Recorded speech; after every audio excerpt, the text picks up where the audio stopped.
Suki, it's good to see you. Hi Dartusa, hi Suki. I hope you guys are doing great. Thanks, thank you guys so much for joining just immediately.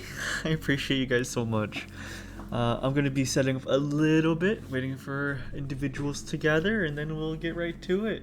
I hope you guys are doing awesome today.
What the dog doing? I'm sitting. I'm sitting on a chair. About to play some connections. It's good to see you, Bull. I hope you're doing awesome. Thank you for being here for 10 streams in a row. That's crazy. Thank you so much. I will be beginning, I think right now, honestly.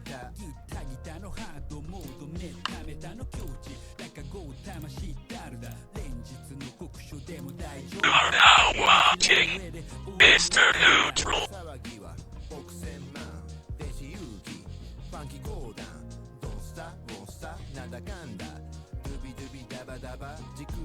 Hey guys, I hope you're doing good. Happy Sunday! Happy Sunday! How are you guys doing? I hope you guys are doing absolutely fantastic. Thank you guys so much for being here. As usual for nights before Ace Attorney, I did not get good sleep. It's just destiny, I guess. But I'm excited to begin this final case. Not this final case. The second to last case. I'm very excited. I'm very excited to see what's going to happen. Nothing's the same. Nothing's the same. Everything is different.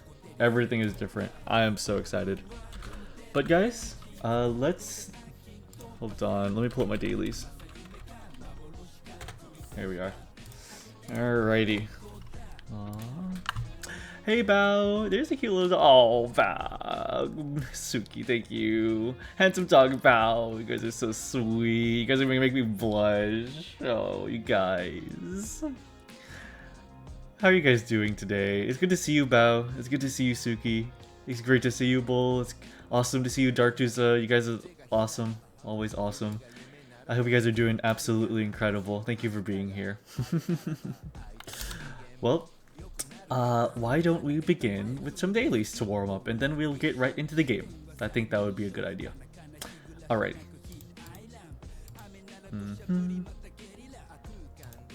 Alrighty. Okay, so we'll start with connections.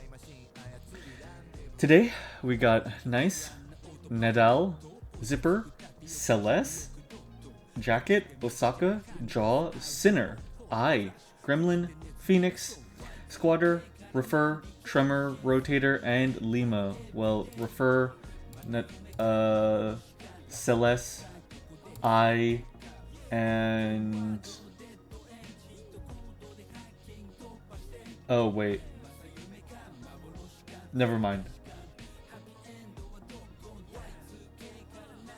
Never mind. Osaka.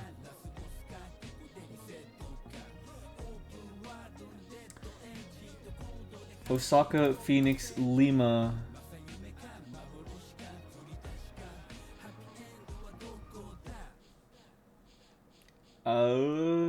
Nadal? Are these all like capitals? One away. Celeste? One away.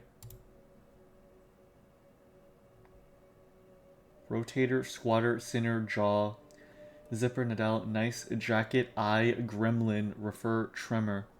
Huh. Osaka, Phoenix. So Osaka, Japan. Phoenix, Arizona. Lima, Peru. Hi, Mooney. Good to have you. Thanks for being here.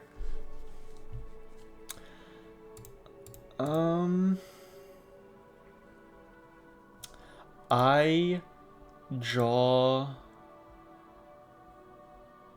Speaking of Capitals, I'm seeing a Capitals game tomorrow, so I might not make it to stream tomorrow. Oh, okay, got you. I mean, I'm just gonna be playing some. I'm gonna be playing some demos and stuff. So yeah, so you're all good, Dark Teresa. Sinner. I'm actually completely stuck on this connections. I actually have no clue.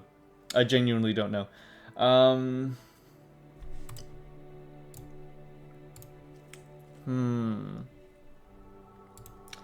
Lima, Osaka, Phoenix, and is Gremlin the name of a place? No, I don't think so.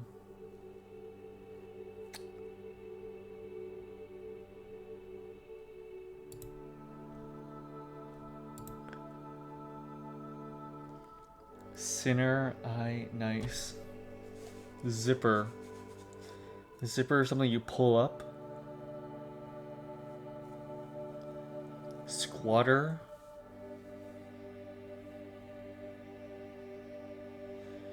Gremlin.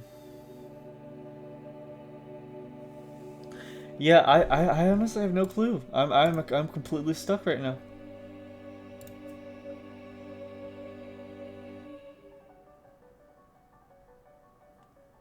Yeah, I think this one's going to claim me, honestly.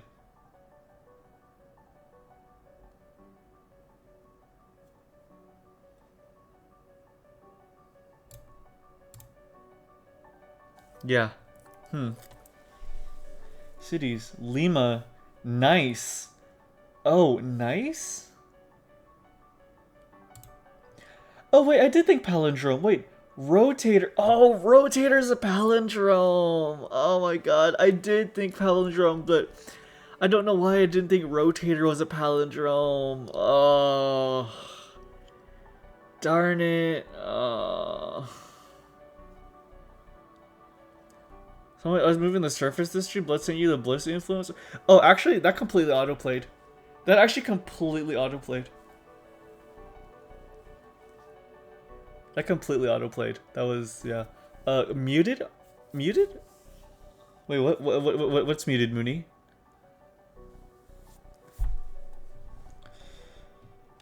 Cities, Lima, Nice, Osaka, Phoenix, Palindromes, I, Refer, Rotator, Celeste. Horror movies, -S. Gremlin, Jaw, Sinner, Tremor. Oh. Starting whistling for 0, Jack, Nadal. Squatter, zipper. Okay, got you. Oh, Jack, not a squat zip. I see. I don't know if Mooney can't hear me.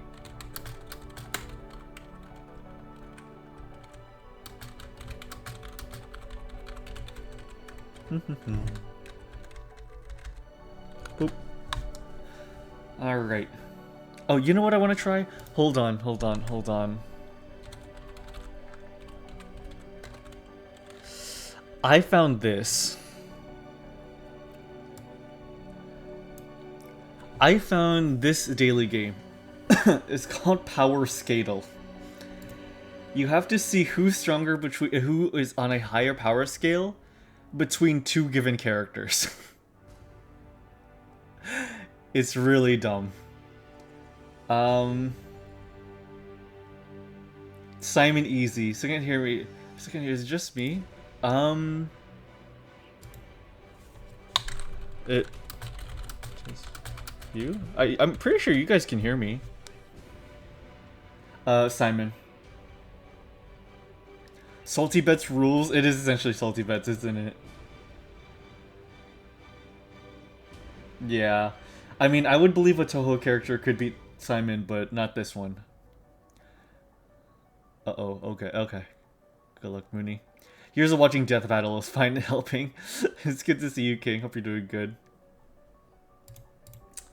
The infected from The Last of Us, or Sona Bavul from from League of Legends. Sonya? Are you kidding me? Scorpion from Spider-Man, or Spinal from Killer Instinct.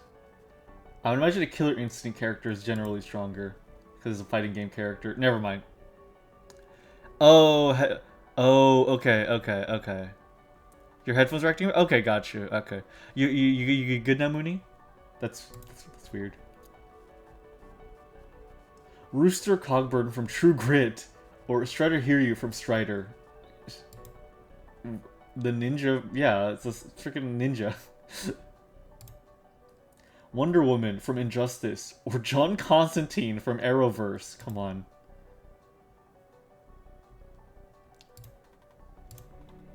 Vase from Tauru Majatsu no Index, or Kamen Rider Psycho?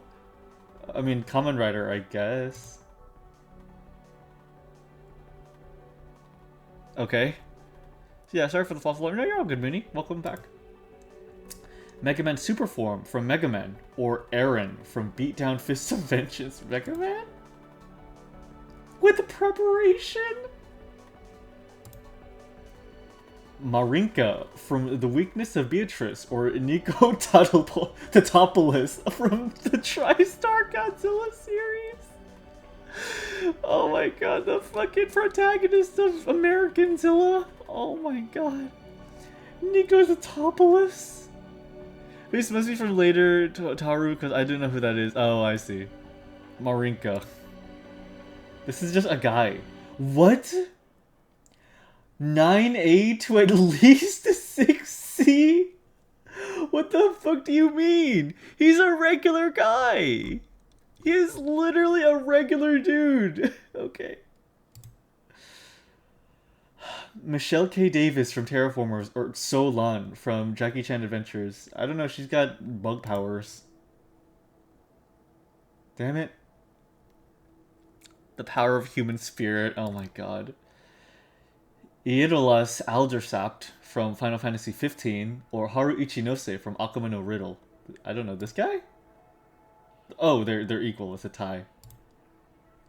Incredible. This is one of the dumbest dulls ever. He literally knocks Zilla out with a punch for a few seconds, but whatever. What does he really? Is that something that happens? There's no fucking way. Let's do play it off.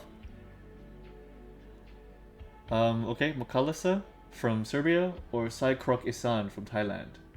Oh, that. Sweet sausage or stew from leftover meats. I don't know, sausage, I guess. Yeah. Bulalo from the Philippines, or a quiche I think people are gonna go for a quiche. Flying Jacob from Sweden, or a club sandwich. Club sandwich, probably. Iran from Bulgaria, Azerbaijan, Iran, and Turkey, or Rocky Road from Australia. Rocky Road. I think like the more common food is probably going to do a little bit better. Kingston biscuits from Australia, or Kanom Krok from Thailand. Ooh, those are good. Like little fried pastries. This one. Really? Darn it. Of course not, man. Why would you remotely believe a word that comes out of my gob? Because I trust you? I trust you, Dartuza? Kuzu's sis from Turkey. Also because I know that there was an insane cartoon based on the TriStar Godzilla movie, and he is the main character, and they made her more manly, so like it wouldn't be that far-fetched. Kuzu sis from Turkey, or Flask Pankaka from Sweden. Pastry, damn it.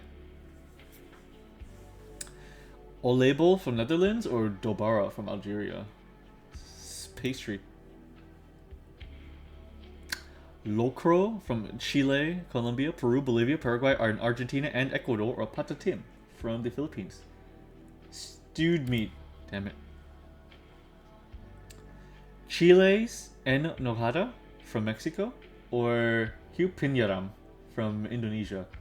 Oh, this one looks a little bit better, so people will probably go with this one. Really? Okay. Yeah, Pandam is good. Chili crab from Malaysia and Singapore, or Kulayat Bandora from Jordan, Palestine, Syria, and Lebanon. I mean, chili crab. Well, really? Okay, by 1%. Darn. Darn. Okay, that's fine. That's fine. Rule 34, go. Licorice cookie from Cookie Run Kingdom, or Melia Antiqua.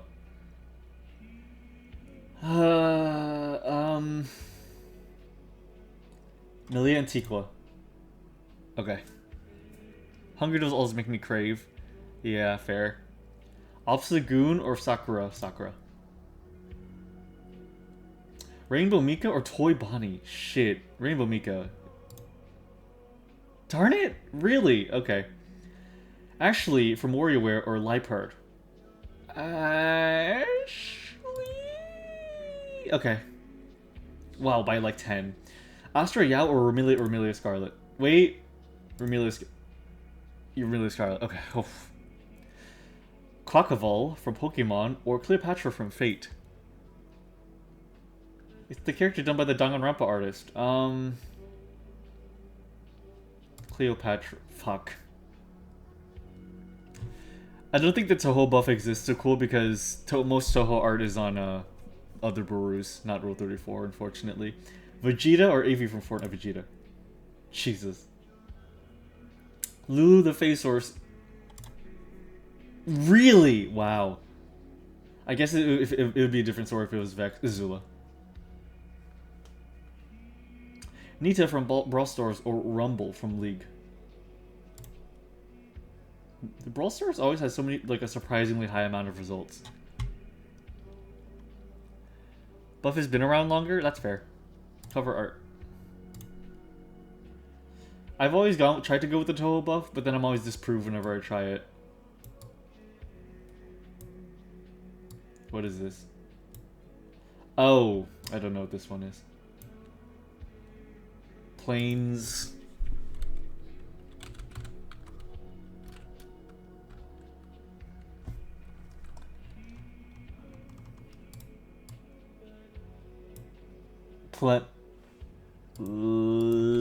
Planets?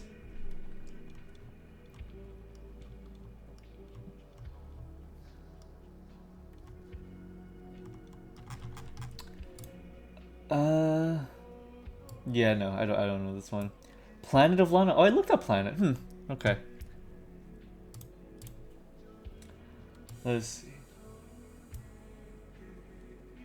Funny little rabbit dudes.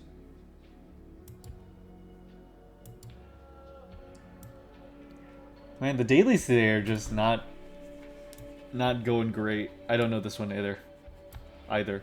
Oh, Skylanders. It's freaking Skylanders.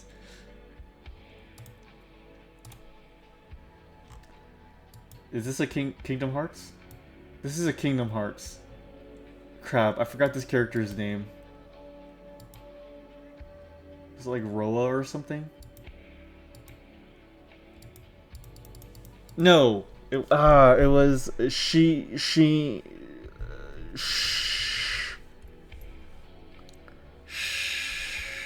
oh my god. Oh my god, what's this Kingdom Hearts character? Oh my god, I'm gonna go crazy if I don't remember it.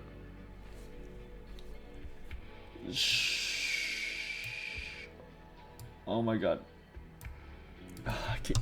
Kingdom. Riku, thank you. Riku. Yeah, okay, thank you.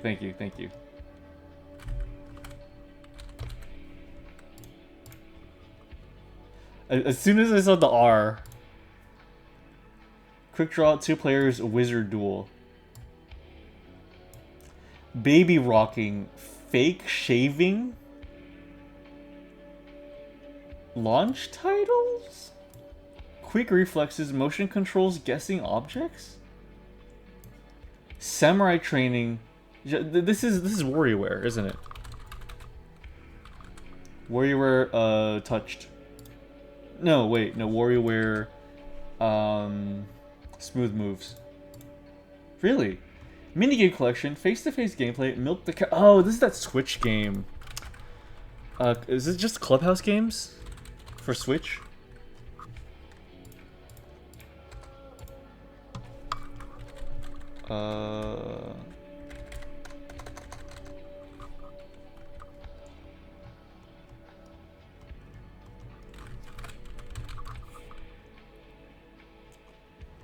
WarioWare, Game Deck, Game Duel, Micro Games, Schnappy.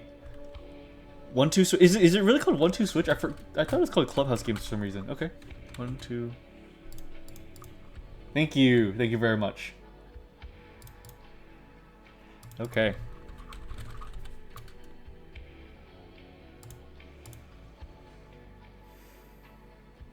Okay, we got a third-person game, and literally none of these other things, so it might be a Nintendo game. Mario Odyssey.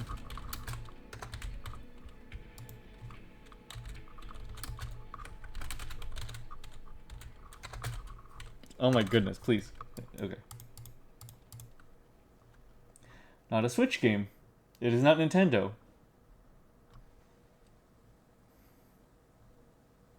Let's try...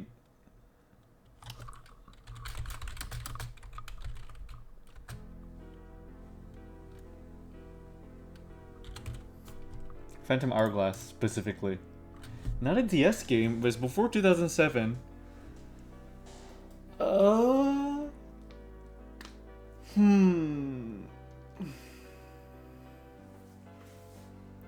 Shenmue.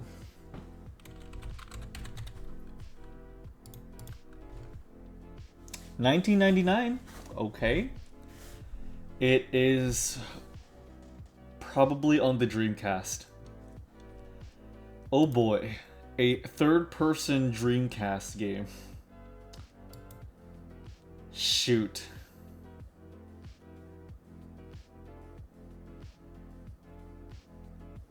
I do not know anything about Sega games. Sonic Adventure? Okay.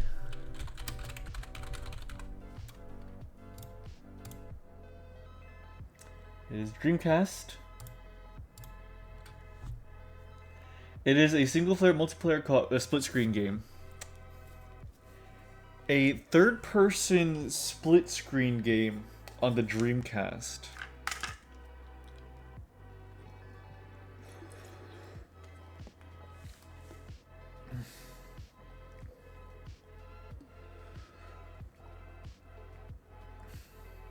Bomberman? Let's try that. Give me a second. I'm taking a sip.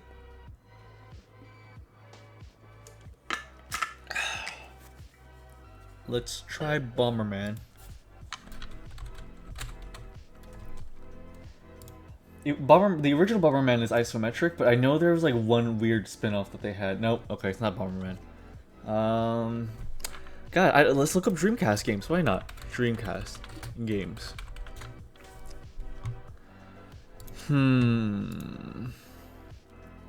Hubert, Gauntlet Legends, Slave 0, Dead or Alive 2, Toy Commander, Sonic Adventure 2, Tomb Raider. It's not a shooter, so it's not Tomb Raider. Could be the Harry Potter game. Oh, wait, it could be Jet Set Radio.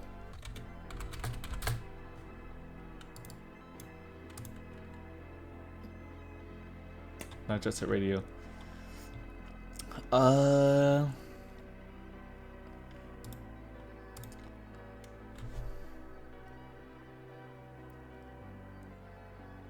Gauntlet Legends. I don't know.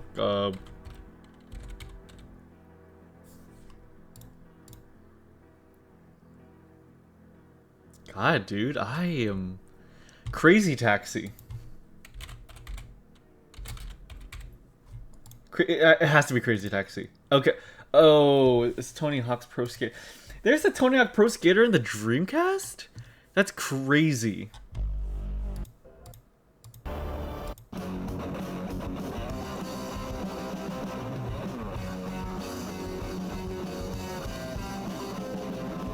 Sub-Zero is a mecha game, if I'm not mistaken.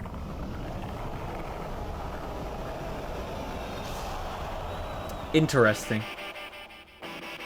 I do love a Tony Hawk game.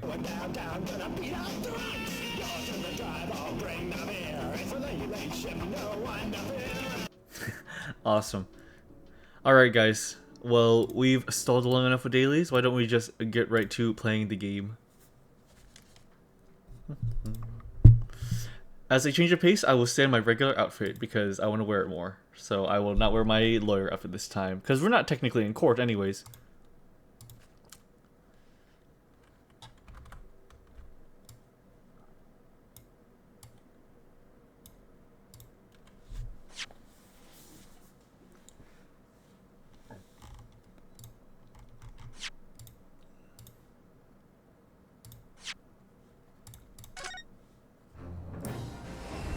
Alright, looks good.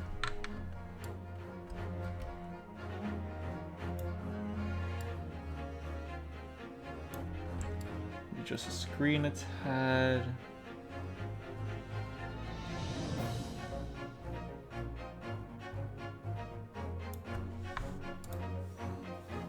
There we wait a little bit to the left.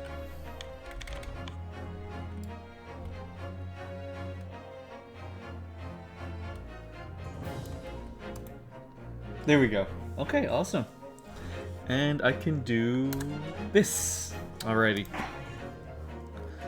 Alright guys, well, it is time to get back into Great Ace Attorney. So let's continue where we left off. We are now on case number 4 to begin with. Let's do it. Episode 4, Twisted Karma and His Last Bow.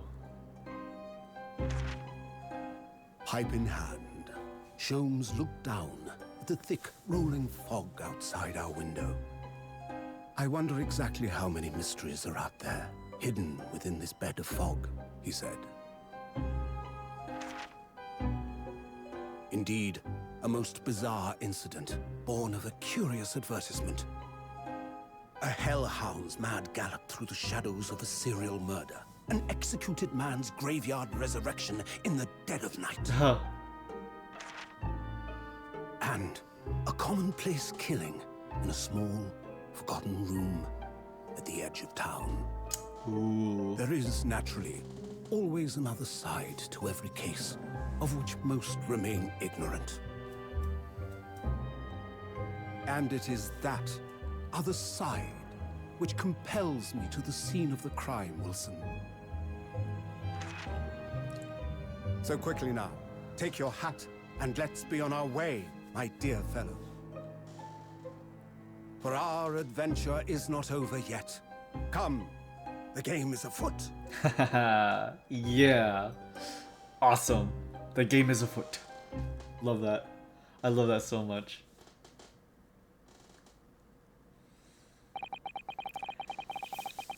Eight days after the earth-shattering trial and Cosmo regaining his memory, We were in the foyer of one of London's most luxurious hotels, the Great Waterloo Hotel. Oh, wow, just straight up the Great Waterloo. Okay. 1st of November, 10:24 a.m. The Great Waterloo Hotel foyer.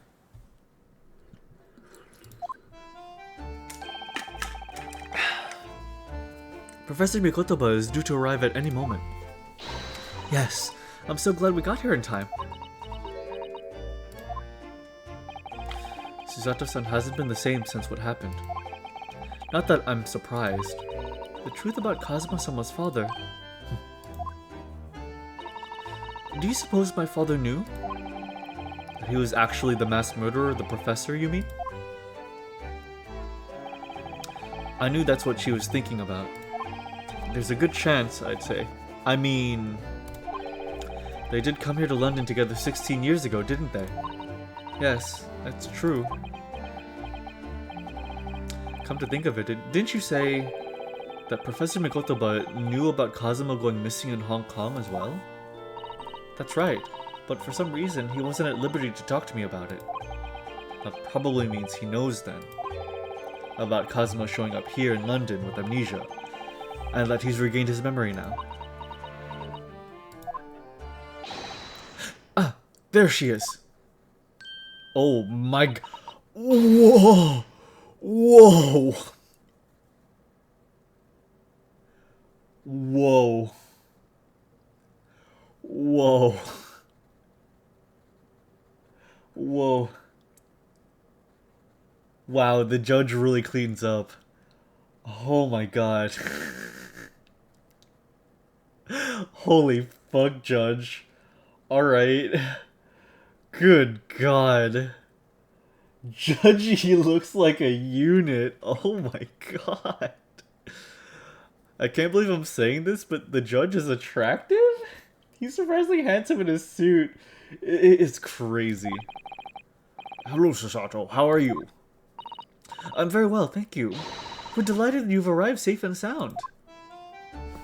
Holy fuck, dude. Holy fuck. Hello, Mr. Naruhodo. Very kind of you to take the trouble to meet us here. Oh, no, not at all. It's my pleasure. We've heard all about your extraordinary exploits here in London, you know. The news has crossed the seas. It has? Always look forward to reading the monthly reports that arrive with the steamships from Britain. Oh, I see. Well, thank you very much. Who is this man? And why do I feel as though I've seen him before? I take it from your expression that you can't quite place me. I'd like to place you. In that case, how about a little reminder, Seishiro? A firm tap should do it. Yes. A firm tap? What? Does she have a gavel with him? Here we go, then. Oh my god. I hereby pronounce the defendant, Ryunosuke Naruhodo, guilty! Oh! You're...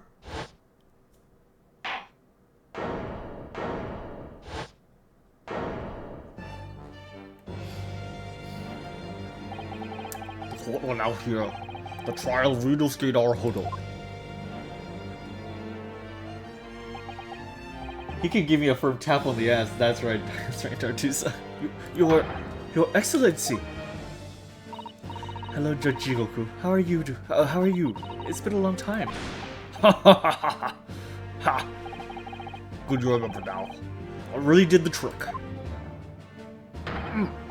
Guilty. Ha ha ha ha! Holy fuck! Only I was declared not guilty, wasn't I? And there was no laughing at the time. So, London again after all this time. Hard to believe it's been 10 years. To be honest, I never thought I'd be back. Neither did I.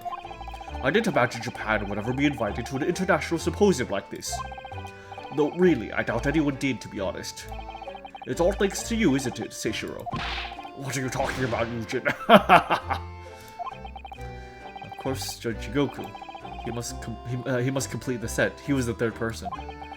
He's the other man, who 16 years ago came to London with Kazuma's father and Professor Mikotoba. He's the third visiting scholar. I rolled those passport checks and luggage searches at the board took a rather lot of time. I must say I'm very envious of your ministerial status. You didn't have to go through any of that, did you? Oh, I know you're jealous. Sorry?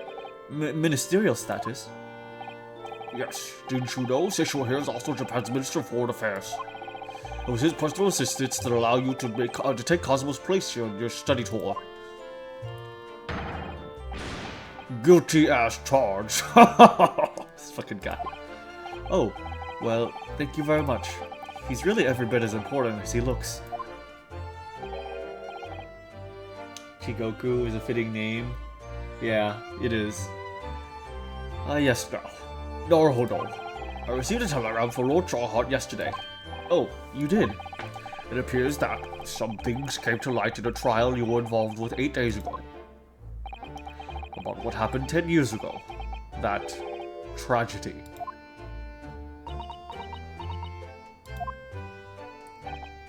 Yes. Could you tell us any more about it? Ooh.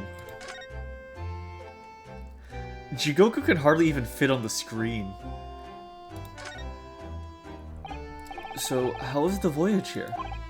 Well, 50 days at sea is a long time by anyone's standards. But it wasn't as bad as we first came 16 years ago. No, that's true. But I truly wondered if we would be drifting the vast ocean for the rest of our lives. This time we followed the same route as you, so we were able to relax and enjoy the experience. So you stopped in France's beautiful capital, Paris? We did, yes. Though only for one night. One very steamy night.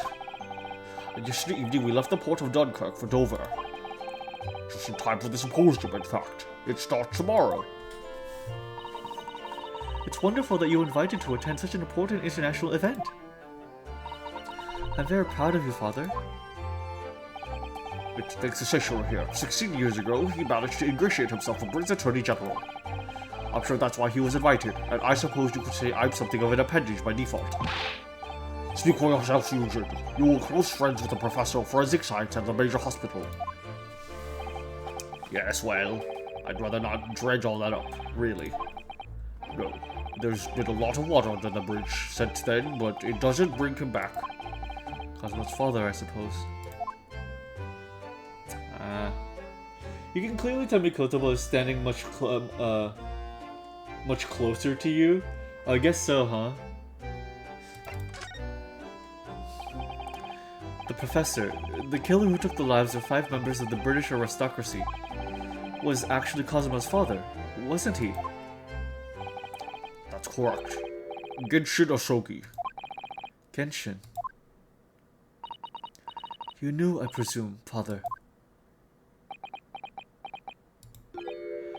Yes, he was a close friend at the time. Richard came to Britain as a police detective, who was studying investigative techniques at Scotland Yard. I've never understood what drove the man to commit such heinous acts. It was a closed trial, so the public never knew the truth, and he was executed with little to do. To this day, very few people know what really happened, even in our homeland. What about Cosmo? Did he know? Did he know the truth about his father? No, of course not. He was told his father passed from sickness. However, I suspect he may have had his doubts. Oh, why? As you know, I tried to guide Cosmo growing up as if he were my own son. Then one day he came to my office at the university and said, I've decided I want to travel to Great Britain and study there. Do you think he wanted to come here to investigate his father's death? I don't know. But when I looked into his eyes, I did know that there was no way I'd be able to stop him.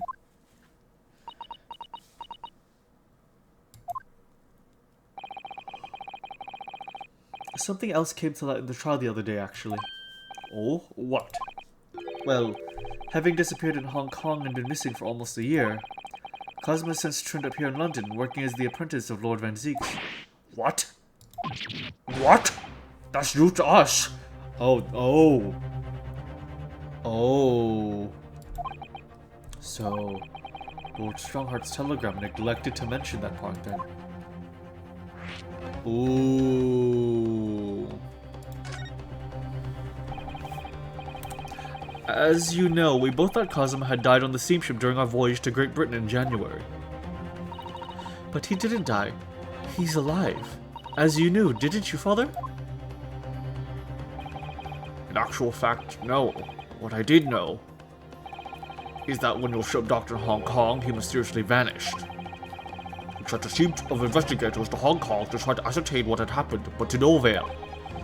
But he's still alive? And here in London, you say? I never dared even dream it.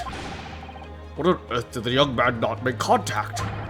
The government and the police have been chasing clues fruitlessly for months now. Well, it seems that he was suffering from amnesia. What? Amnesia? When we first came across him again here in London, he didn't know who either of us were. I see. He only regained his memory 8 days ago. That is unbelievable. Yes, it's quite miraculous. I wonder why Lord Strongheart didn't let us know. I must speak with him urgently. I wonder how Cosmo's been these past few days. Would it be wrong of us to go and visit him? Please? Please? Your time, Britain. That began 16 years ago now. It's a distant memory, really. Honestly, Pokemon Diamond and Pearl and Platinum came out 20 years ago if you put it into perspective. It was used here, Genshin, Osogi, and myself. We were the original 3. The first judicial scholars from Japan to travel overseas to study. Ocean voyages were not what they are today, I can tell you. 16 years ago, things were tough for the generation. Your father was an exceptionally fine medical student at Yuma University at the time, you know, young lady. Strongheart has always been dubiously trustworthy, but this just makes him more suspicious. He is. Eclipse Demise, hello, it's good to have you. What's up? Hey, Nerd Dog. Hey, it's good to have you. Thanks for coming by. I hope you're doing good. We're continuing Great Ace Attorney. Your father was an exceptionally fine medical student at Yuma University at the time, you know, young... Oh, your father was an exceptionally fine medical student at Yuma University at the time, you know, young lady. Yes, grandmother told me.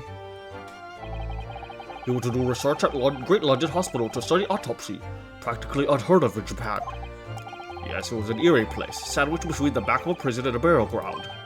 Ugh, not more talk of graves. Very often, there's no one willing to deal with bodies following autopsy work. Hey Newt, hope the cases are wacky and full of twists. They always are, Zeno. It's good to see you, I hope you're doing good. Eclipse Demise, I'm okay, just hanging with cool and Bull for... Oh, yeah, a bit earlier. Just trying new IEMs right now. Awesome, heck yeah. Right, I always forget that you're Apollo. Okay, I gotta remember that Eclipse Demise is Apollo. Okay, sounds good. Awesome, I hope it's going well. So you see, autopsy labs have something of an unavoidable relationship with graveyards and prisons. Not my cup of tea at all. With which I gulped down immediately. Do you remember that Scottish prison governor? Kaiden his name was. He was a good man. Yes, but of course, in our 6th year here, everything changed with that dreadful case. When Genshin was arrested for a series of most gruesome murders. Hope you've been well. I know you say you don't believe in friendship decay, but my ADHD riddle ass really does forget to DM way too often. You're all good, dude. You're all good. I don't really believe in friendship decay, yeah. It's... Honestly, like, I feel like somebody, like, 2 people could not speak for, like, 6 months and still be friends, like, completely alright. How do you forget that every time? Because Eclipse Demise is very different from Apollo in my mind. Focus on one astronomical event at a time. I simply couldn't believe it. I'd known the man for years. I was witness to the secret hearing and I tried to speak in his defense, but... You went a little too far and ended up facing charges yourself, didn't you? Well, suffice to say that after that trial, we were sent back to Japan. There was nothing more we could do to save Genshin. He was a lost cause, sadly.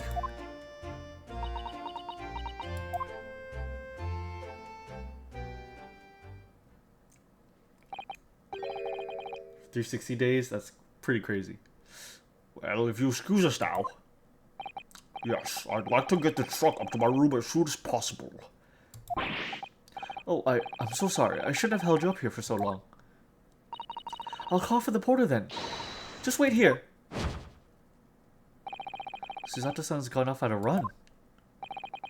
I'd like to say talk more, but I do have various preparations to make for tomorrow. Yes, of course. It must be a big responsibility to representing your entire country. I wish you the best of luck. Naruhodo, I hope you'll keep an eye on Susato for me. Keep looking after her as you obviously have been. Oh, no, I mean, if anyone's looking out after anyone, it's her looking after me. Well, I do appreciate you being there for her. After all, I've been a miserable father to her. I've thoroughly let her down. Sorry? What do you mean? Well, it was 16 years ago that I started my long journey tour here in Britain, as you know. The very year Susato was born. Yes, I heard. The birth of my daughter was the most joyous event of my life, but... well, sadly, it was accompanied by the most tragic event of my life, too. Oh, yes. Susato-san hinted at something like that. It was a rather turbulent time at home.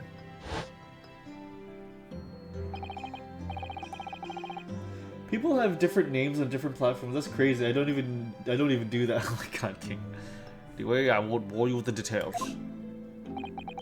The point is, I became rather less dependable than befits a grown man. And it was then that Seishiro offered me the opportunity to study here in Great Britain. I was too worried about you to leave you behind. So perhaps I was a little heavy-handed when it came to persuading you to come accompany me to London. So that's what happened in a nutshell. That's also the reason why I now feel compelled to give my daughter as many opportunities as I dare. Though the world does not readily afford young women such things, I must say. I completely understand, Professor. God. A father character owning up to their bad parenting and mistakes. Man. One other thing, Naruhodo. If I may be so bold, I have a favor to ask you. Oh, really? Of course. What can I do for you? Well, the thing is, oh, fuck. Not this guy. I'm so sorry that took so long. Mrs. Sato. Now then, allow us to take your bags. Allow me to take your bags. One moment, if you please, Porter. Of course, sir. That machine around your neck. It's a camera, I believe. Quite right, sir. Just 5 shillings for a lovely photograph of to commemorate a wonderful stay at the hotel, sir. Well, I think, given the occasion, we could justify the expense. Yes, of course. Aww. You didn't see it. You didn't see it, but the judge was gripping Naruhodo's ass behind the photo. I'd like to thank you for coming with me, Mr. Naruhodo. It's really made Father very happy, I think. Oh, well, I'm pleased then. But we were interrupted before. Professor Mikotobo was about to ask me something before I was groped. Shall we return to Baker Street then? I expect Iris will have some delicious tea waiting for us. Yes, let's go. I'm getting more and more anxious about Cosmo, though. He's into you. In hindsight, it's wild how I managed to find a name and stick with it first try. Yeah, I went through like 3 names. No, 2 names before I stuck with MrNeutral. Perhaps I'll try to meet with Lord Strongheart later and ask after him. The roleplay must be crazy. I've left you guilty. Time for your punishment.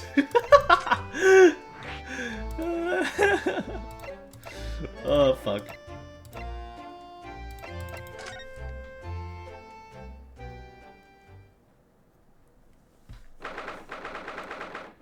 It's a newspaper over there. 1st of November. Sholmes is sweet. What the fuck? I have 2 hammers. How do I even make this sound? What was that? A man screaming, almost in a most unflattering way. Do you think... Could it have been Mr. Sholmes? Oh my... I do hope not. What? What? Don't do it anymore! Mon ami. Stop this disgraceful display, oh? Who are these people? Look at their hair. It's bright red.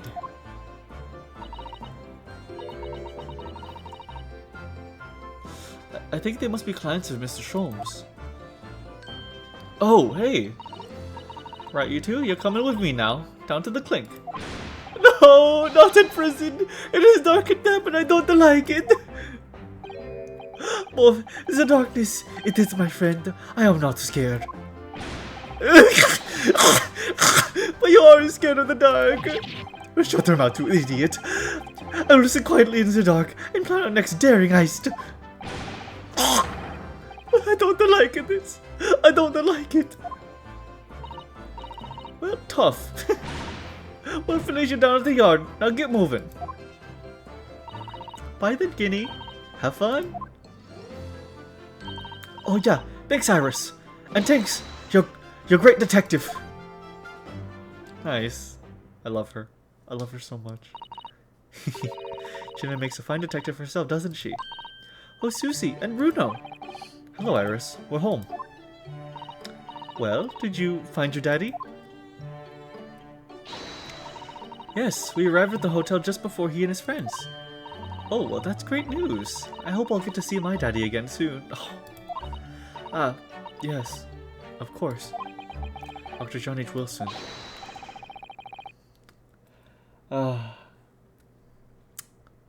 So Iris, all that remains now is that greatest problems known to man. Greatest of problems known to man. Oh, I see. Oh no. Oh no. Ew. Okay, so that was an Italian person and a French person, but they just got their hair dyed red. Oh no. That does not work with him. But before we concern ourselves with that, I believe some tea is in order, don't you, my dear fellows?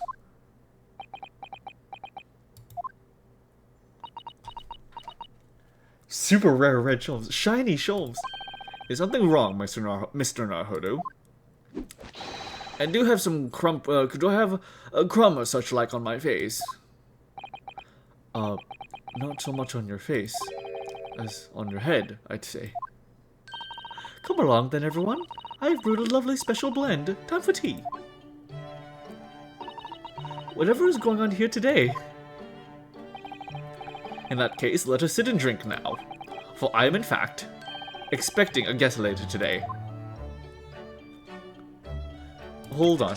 What is that you got back there? Mask Cosmo wore when he was assigned to Lord Van Zeeks and his apprentice. When he cast it aside after the trial the other day, I just sort of picked it up. And I smelled it. I smelled it very deeply. I'll have to give it back to him, I suppose. But he has his memory back now, doesn't he? And I can't help feeling he might turn around and tell me coldly to wear it myself. But isn't he your best friend?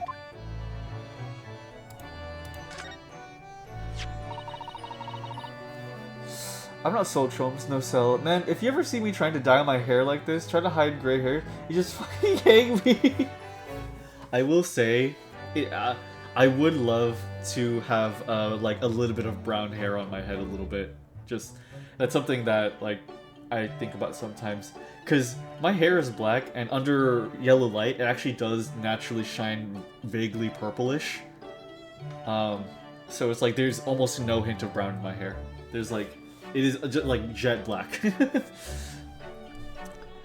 This looks like last week's edition. What's that article circled in red ink there? It's an advertisement column. It says, "To the Red-Headed League." The Red-Headed League? What's that? I don't know. I've never heard of it before, but...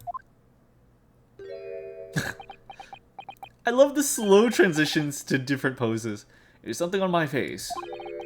Clearly this has something to do with that. Lively hair. Red-Headed League article. I remember when my hair was awfully orange, my sister-in-law you used blonde on it, and let's just say it didn't go well with my cosplay. I've been thinking of dyeing my hair pale pink. Typical, but nice looking. I think you could totally make it work. You can start with, like, highlights.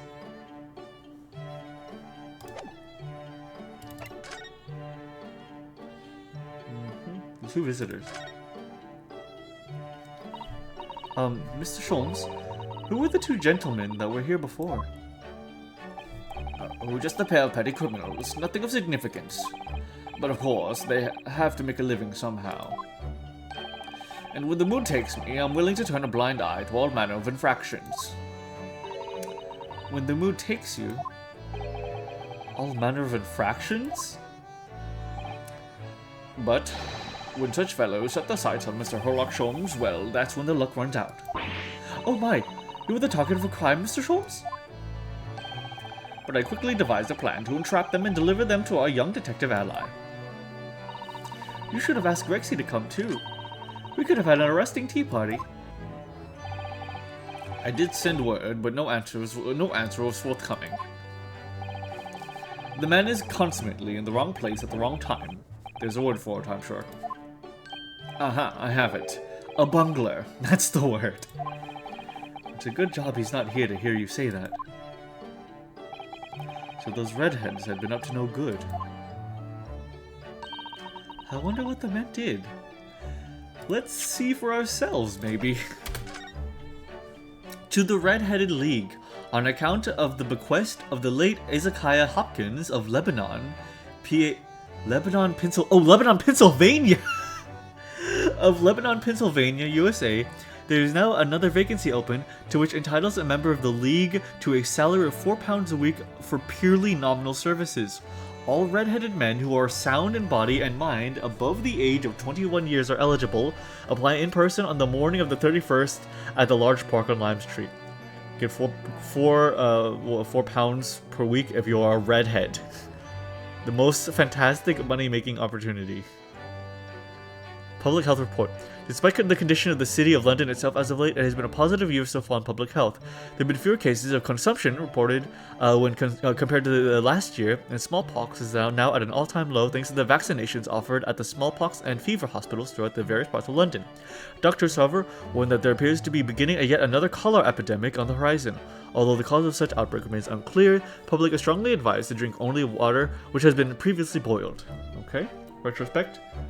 Truly, more than any other nation, Britain has been successful in its endeavors, thanks to, in part, the generosity of its many investors and its long, illustrious tradition of fostering inquiries into the sciences. Lest it be forgotten, she is the nation that gave to the world the genius of Sir Isaac Newton. However, there is one other factor at work, the shifting field of economic thought. Despite the fact of Adam Smith's magnum opus, The Wealth of Nations, was published in 1776, the doctrine of laissez-faire was only begun to truly take root in the last few decades. It remains to be seen just how influential and enduring his ideas proved to be. Interesting. This is when laissez-faire was really first starting to come up. Shorter lengths, the overcoats recently have been a great boon, convenience of freedom. St. Bartholomew's Hospital. The latest research findings, leading hypothesis this month from the Teaching Hospital of London, there's an emerging consensus amongst doctors and scientists of all nations whereby the theory of miasma is being soundly rejected as experiment after experiment has yielded conclusive evidence in support of what physician John Snow had concluded many years prior, that there is a strong correlation between contaminated water and prevalence of certain diseases. In fact, the latest news arrived from the continent is consistent with our own research into the so-called germ theory. Oh, germ theory! Oh shit! Okay, by which minuscule microorganisms are the actual cause of a great many ill masses. The medical community has already begun in earnest to identify and categorize the tiny creatures as microscopes also continue to improve through the dedicated work of London's famous instrument makers. We expect that in the coming years, improved instrumentation will allow us to see the germs with further clarity and greater detail as never before. Ooh, this is whenever germ theory was becoming popular. That is so cool! I love how they contextualize the times. I love this cool transition period from like pseudoscience to real science. Earlier today, I was thinking about the theory of I forgot the name of it, but it's like instant generation, where they thought that flies and maggots were born of rot. Like, they didn't think that they would come to the rot and lay eggs. They thought that flies and maggots were just born from rotting. And they had to do, like, experiments where they would put a piece of meat in a container where no flies could get in. And then they still, flies were still, born. But then they figured out how to put the meat in a perfectly sealed vacuum where no germs could get in. And whenever that happened, there was no instant generation. And so, it's really interesting. I love this era of science. It's so cool to see the culture changing. Okay, anyways, I wonder what the man did. He's just so fucking scary looking. The greatest problem. What was that about the greatest of problems known to man that you mentioned before? Amazing time in the turn of the century, yeah. Is it another fiendishly intricate case, Mr. Holmes? Don't tell me he dyed his hair red so that he could make 4 pounds a week. How should I best explain it? Are you aware of the theory of evolution by natural selection, perchance? Well, I think I've heard talk of it somewhere, possibly. It's a revolutionary scientific theory that was newly proposed 40 years ago now. According to its author, Mr. Darwin, we humans were once apes who lived in the treetops. Wait, what? We were apes?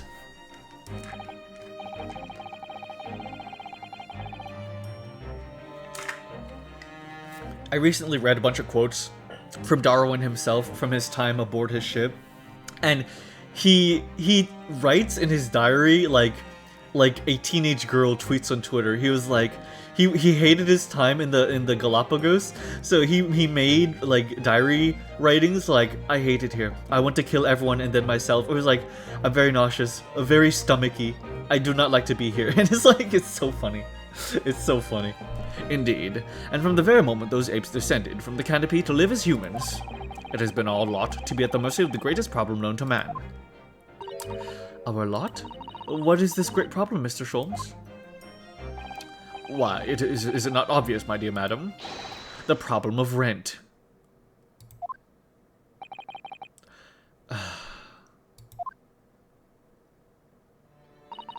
But did you not receive a rather large sum of money from Madame Tusples only the other day?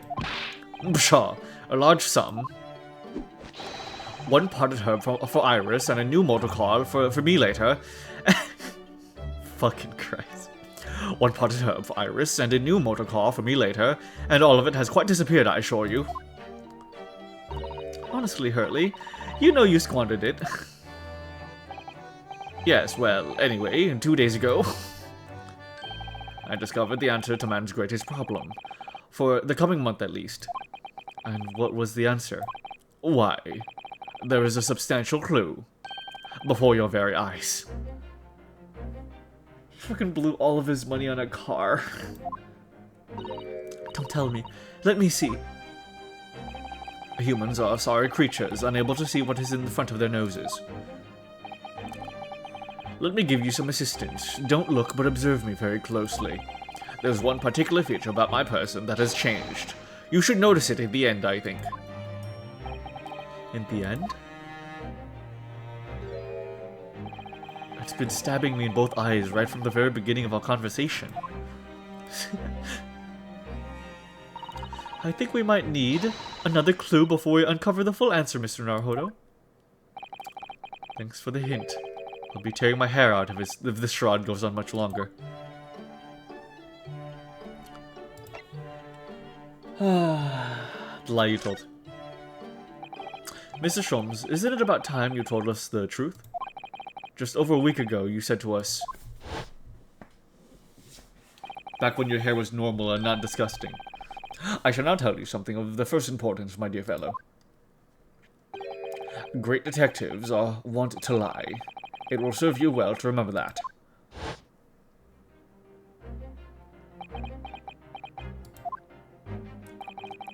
That case aboard the SS Budia in January. Kazuma wasn't killed, and you knew he wasn't dead at the time. So what was really going on?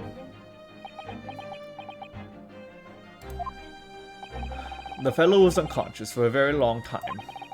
If he hadn't regained consciousness when he did, his life would have been in mortal peril.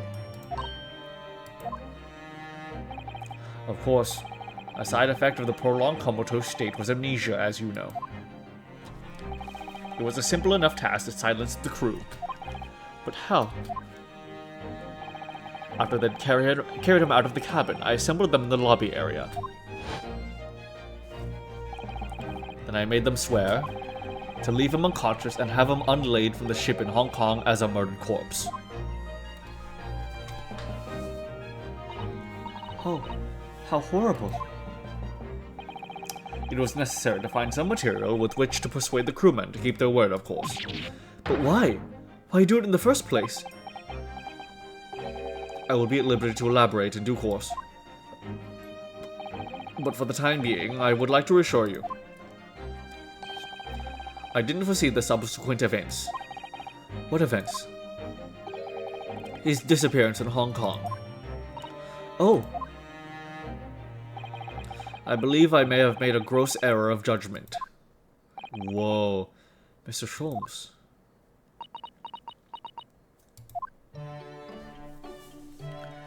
Interesting. He didn't know either. So it's Strongheart is the only person that we know. That is so weird.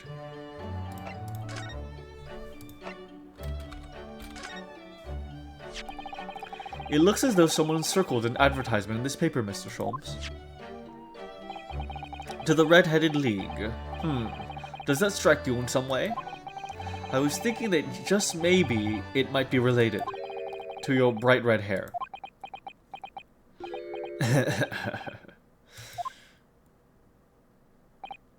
So, at the last you've learned to apply my methods, Mr. Naruhodo.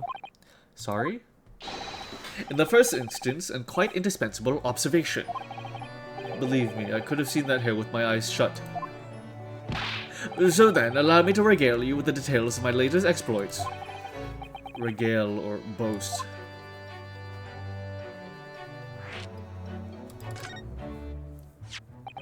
So what is the Red-Headed League, which seems to be the subject of the advertisement you've circled? You notice it in the paper, then. That, my dear fellow, was going to be the source of this month's rent payment. It was? How? According to the advertisement, the Red-Headed League is a distinguished institution of fellows of unspecified governance. In fact, the only condition for becoming a member is having red hair. That doesn't entirely surprise me. But listen to what the lucky redheads receive once they join. An unconditional salary of £4 a week. Oh my, £4 a week. But why? What are they paying people for? That I don't know. No details are given in the advertisement. But surely every redheaded person in the country will be flocking to join if that was join in that case. You're right, Susie. There's no time to lose. I'll put in my application at once. Yeah, I was gonna say Iris could join without having to dye her hair. She literally has like natural hair. So will I. Just on the off chance. That might be stretching a point, I think. The trouble is, they have a fixed number of members, you see. Oh, I see. So with a certain number of people have joined, no one else can. But as luck would have it, one member recently passed away. It wasn't particularly lucky for the redhead in question, I feel, Mr. Scholes. So you decided to try to join in his place. Correct. I mean, look at me. Have you ever seen such a red-headed fellow? No. So why? Why did it have to go so wrong? What on earth happened? A blunder, Mr. Naruhodo, though it pains me to admit it. Your blunder?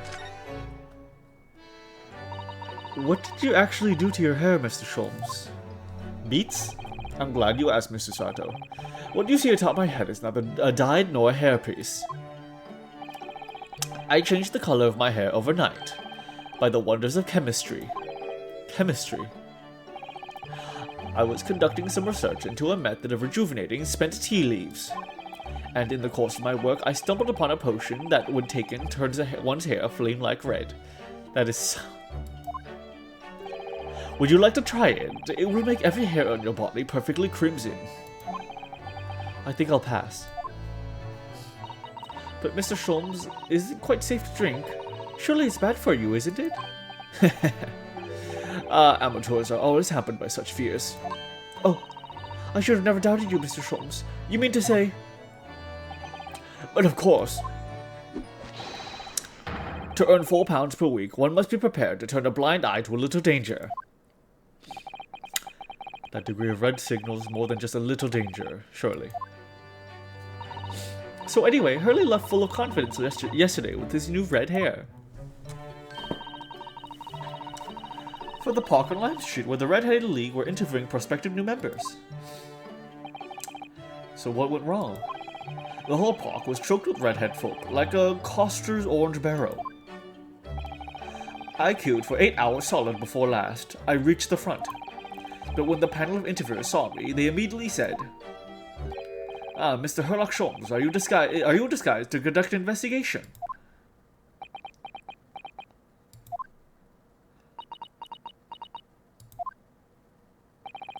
So naturally, I had no choice but to reply, "Shh, don't give me away." After which, I could do little else but turn and leave. You could... And this morning, when I looked into the mirror, irritation stirred within me. So I turned that pair into the police. Oh dear, what a disaster. For Hurley and those two redheads. Freaking hair tonic. Sholmes would bite into the most snake's oil of sales pitches. The sappy gull, but yeah, a little bit. Mr. Sholmes, you mentioned before that you were expecting a guest today. Indeed, Mr. Sato, that is correct. Those red-headed gentlemen that were here before. Hey, Bry Guy, it's good to see you. How are you doing? I will hydrate, thank you.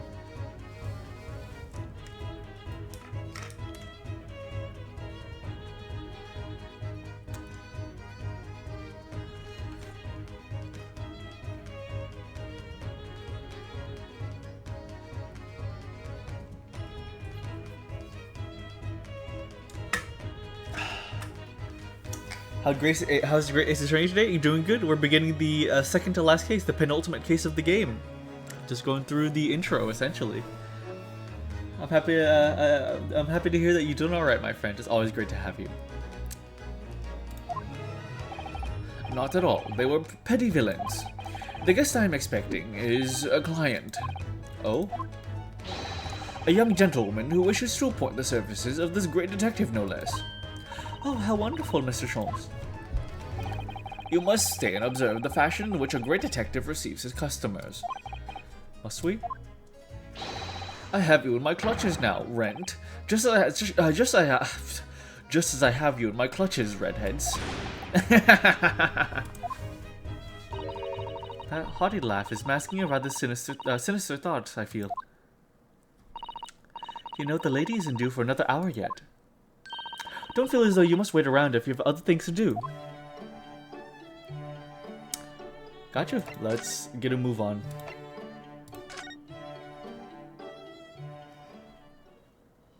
Oh boy. 1st of November. British Supreme Court Lord Chief Justice's office. There's the final draft of the opening address for tomorrow's proceedings. I've supplemented your original with the figures you asked for from the yard. I see. Excellent work. Thank you. You're welcome, my lord. What's Lord Van Zeek's doing here? My, there seems to be an awful lot of tension in the air, wouldn't you say?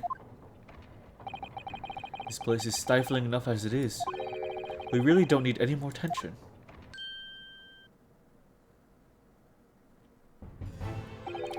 My apologies, I didn't notice you've come in. Your small stature and dark dress make you all but invisible to me. Oh, no, it's entirely my fault for wearing black, I'm sure. From now on, we must dress in white from head to toe whenever you come here. Now then, my Mr. Naruhodo. Yes, my lord. I'm right here.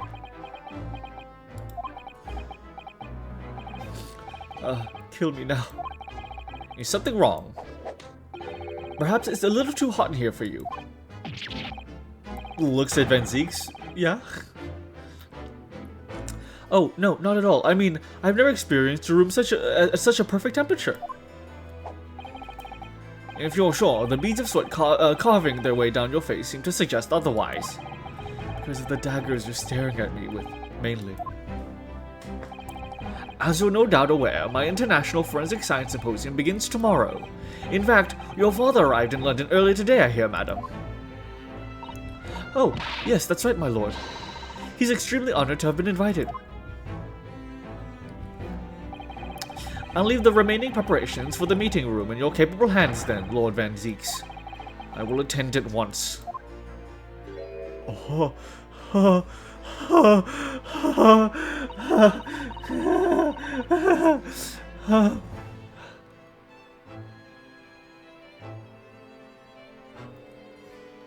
actually began tearing up.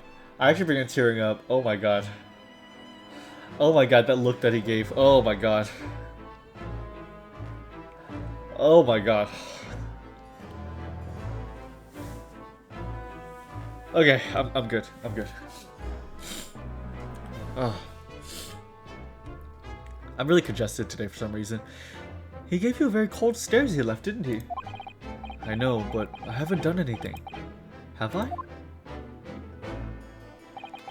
These past few days, my feet have barely touched the ground, I must say.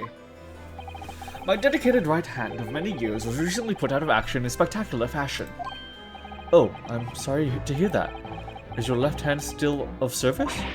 Mr. Narhod, he's talking about Dr. Scythe. Ah, of course. I'm terribly sorry about that. I was just, Fear not. You've done nothing wrong. Dr. Scythe's own wrongdoing precipitated the situation. You needn't concern yourself with it any further. That'd be a lot easier to do if it weren't for the piercing stare you're giving me. Lord Van Zieks is doing an admirable job of holding the fort. Though, disturbingly, his apprentice has been missing since yesterday. Oh. Missing. What's become of Cosmo-sama now?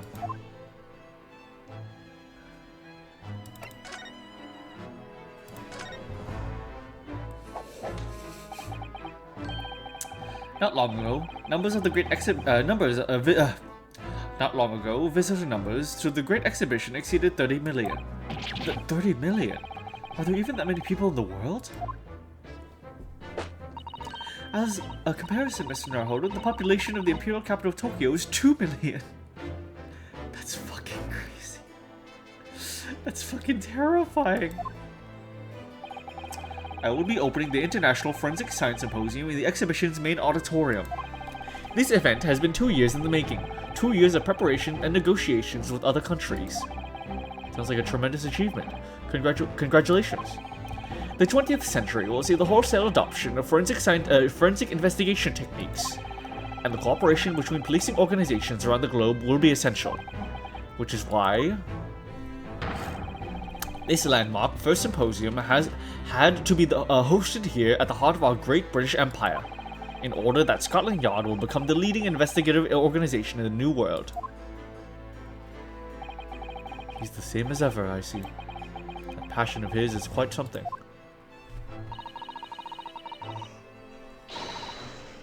You're every bit as passionate in your own way, I'm sure, Mr. Narhodo. I'm the only person in this country who truly cares about a future that embraces forensic science. It was my intention to become Her Majesty's Attorney General and reform the Yard from ground up. So the disgrace of the forensic investigation team has been a bitter blow to my ambitions.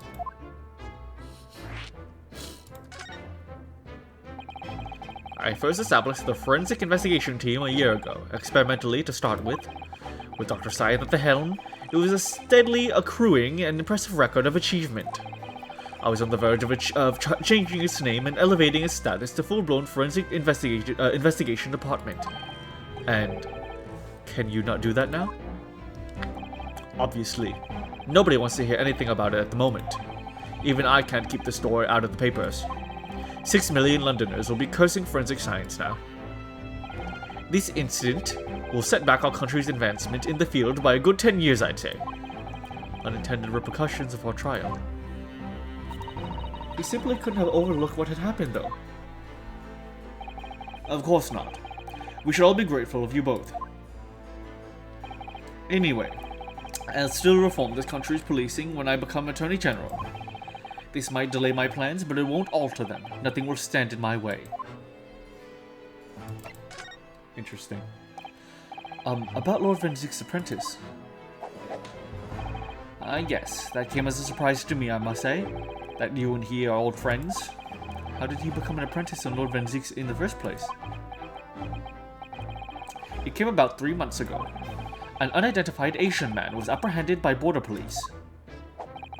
They found him hiding aboard a large goods vessel. Oh my. So he stowed away to get here. He had no papers to identify him, no passport, and he was suffering from amnesia too. Other than the fact that he was clearly of Eastern descent, there were no clues as to who he was. So I decided to assign him to Lord Van Ziek's, that way I could keep an eye on him. But then why the mask? Because it looks stylish. I didn't want to burden Lord Van Ziek's with tiresome explanations about why he had an Eastern apprentice. Because it would be so much easier to explain why he was wearing a mask. He's proving to be a great help to Lord Van Ziek's. I have high hopes for his future. By the way, do you know where he's gone? No idea, but I believe he's left London for the time being. Oh. I take it you also didn't know that the man's father was one of our country's most infamous criminals, I mean. Kenshin Asogi.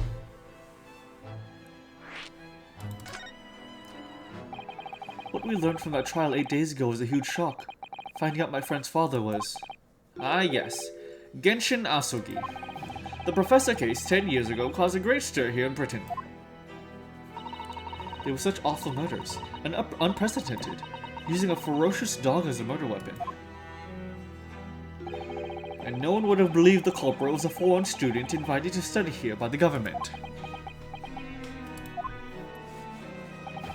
So the true identity of the killer couldn't be made public then, and can't be made public now. Nobody in your country knows it was him, and neither do the citizens of London.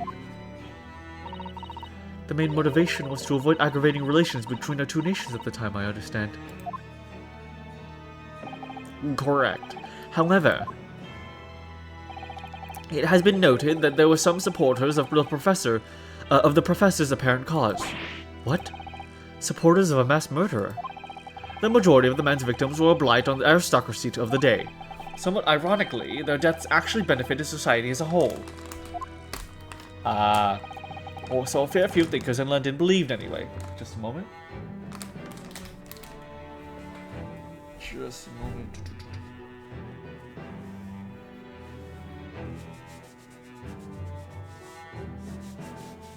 Just a second.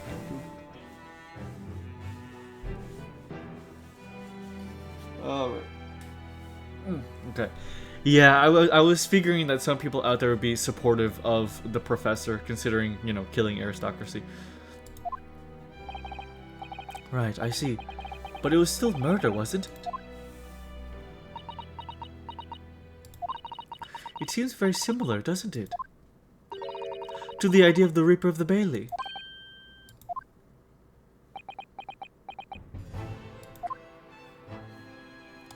Interesting. Sir, would you be interested in joining the Red-Headed League? Could I show you this little strong heart? I'm the Lord Chief Justice. I'm not here to offer advice about evidence. Oh. Especially when the evidence in question is so dull. Ah, so that's the real reason. Wow. Ooh, based. If it was today, it would be a little bit different. If it was today, it would be a little bit different. Alrighty.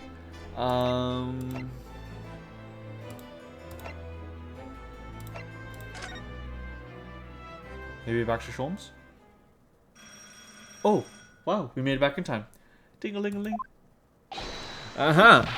Here's my guest now, my latest client, with money to spend. Oh, I do hope it's an exciting case, Hurley. Remember, Iris, we are at present gripped by the greatest problem known to man. I must be willing to accept any case, no matter how unstimulating, save locating a runaway, of course. Don't spare anyone's feelings, will you? Oh dear, I'm afraid that Hurley can lack a little tact, especially just before the rent is due. Oh! Oh my god. Mr. Sholmes! Mr. Sholmes! Please, oh please! Please find my husband, he's run away! Hi, it's good to see you, lady. Noah, the Professor Hathaway!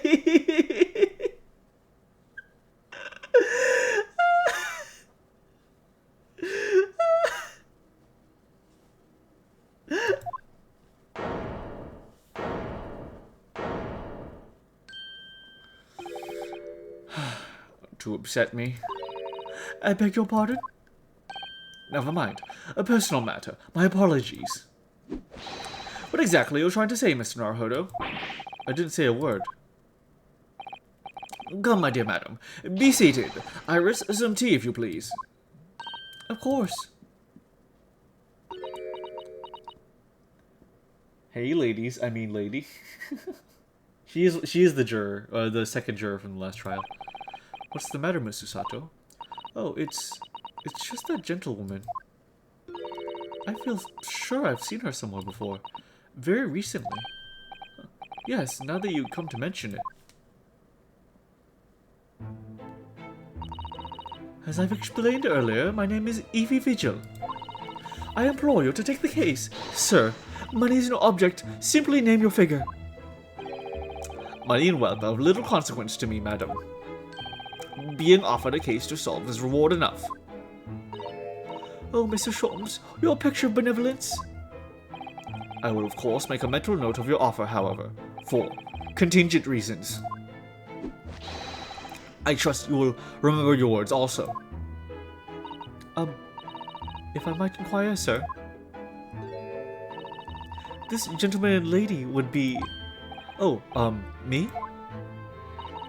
What I'm about to tell you, I shouldn't like to communicate in the strictest confidence, you understand. Ah, these are my friends. I assure you, you may say before this pair anything which you may say to me. Ah, I see. I can vouch for the gentleman personally. After all, he is hard of hearing. Why did I ever get my hopes up?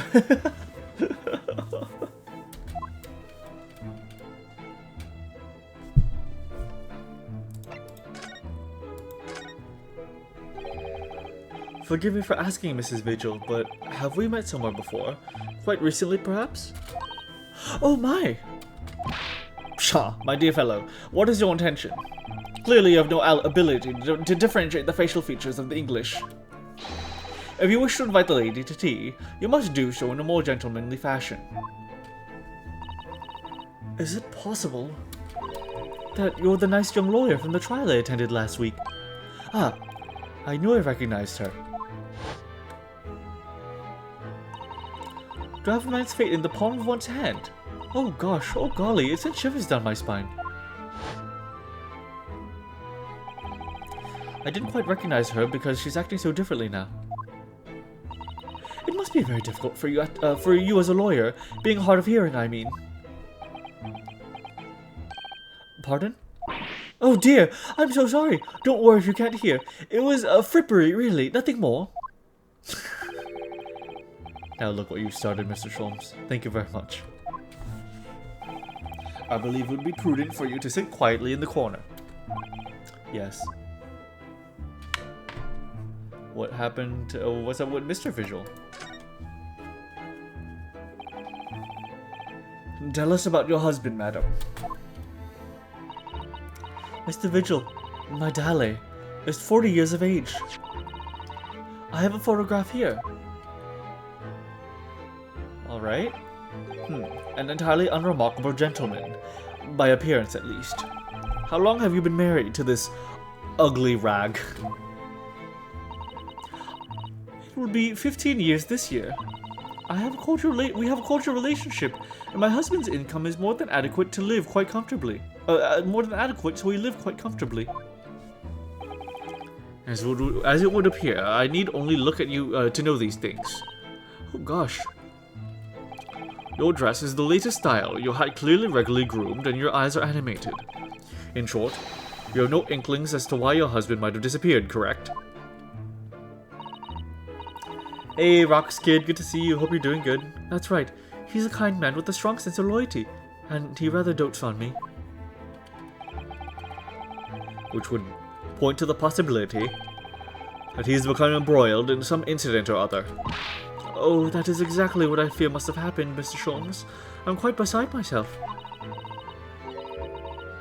Just got done eating dinner? Sounds good. My husband's employment is somewhat unusual, you see.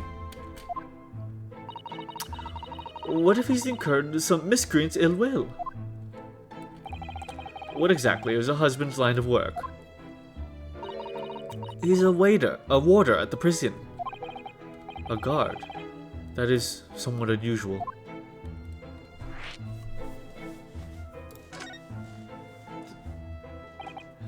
So, your husband is a prison warder? That's right, yes. Well, in actual fact, he's the chief warder. Indeed, I see. Well, chief prison warder certainly qualifies as something of a specialist occupation. Yes, it does indeed. My poor husband must be prepared. Prepare those dreadful punishments, and see that they're carried out. Dreadful punishments. Does she mean capital punishments? And at such times, he must occasionally spend a night or two in the prison dormitory. But for that extra responsibility, he is remunerated more handsomely than the other warders. Of course, we make no mention of my husband's work to the neighbors. Yes, I believe your prudence is justified. Tell me, at what prison is your husband engaged? Barclay Prison, Mr. Sholmes. Really, Barclay? Oh, a fine establishment. If I'm not mistaken, there's a large cemetery just behind it. Oh, yes, that's correct. Lowgate Cemetery. Huh. No. Lowgate Cemetery? The very place we were discussing in court. That's unbelievable. Unbelievable, my dear fellow. And yet undeniable. I'm sorry, Mr. Sholmes. I'm afraid you've lost me. Ah, pay no heed, madam. Pay no heed. A private matter. This can't really be a coincidence, can it?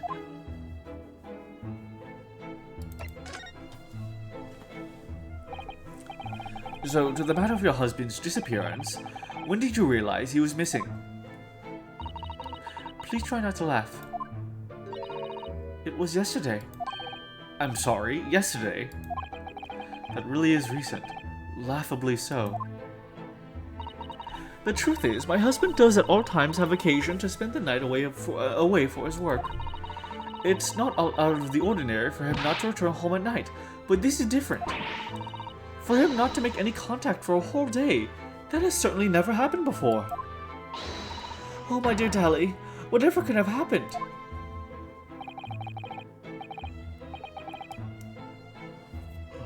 My dear Mrs. Vigil, please calm yourself. Now then, have you contacted the police?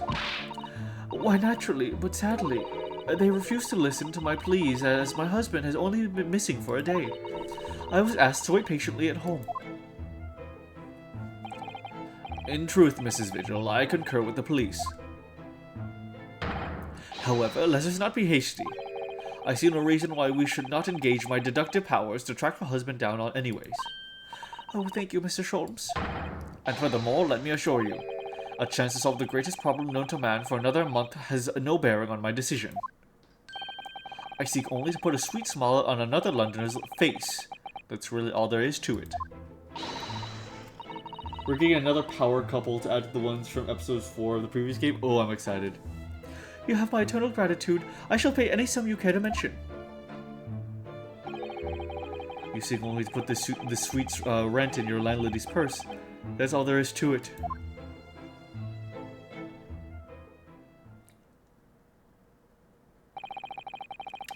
Thank you for everything you've shared with us, Mrs. Vigil.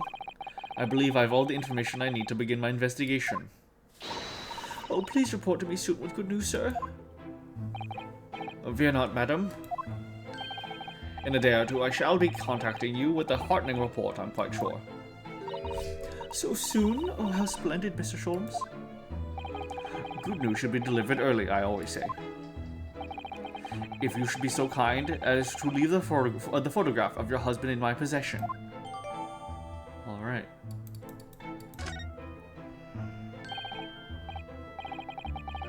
Thank you. Now allow me to show you the door. I can't thank you enough, Mr. Sholmes. You've been simply marvelous.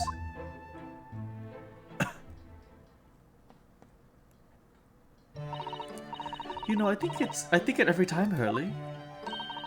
But how do you come out with such nonsense? Good news in a day or two? Are you sure? I can't be sure, of course, but I didn't swear on it. I merely gave the good woman some hope. I hope to be able to give her some good news, one might say. After all, the rent must be paid by the end of the day tomorrow. If by that time I've successfully located Mr. Vigil, we shall be mutually relieved. Wouldn't you agree, Mr. Naruhodo? Don't look at me with those pleading eyes.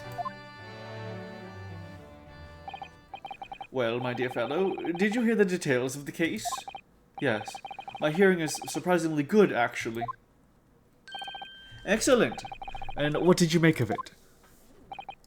Well, I was surprised to learn where her husband worked. At Barclay Prison, I mean. Ah, so you noted that.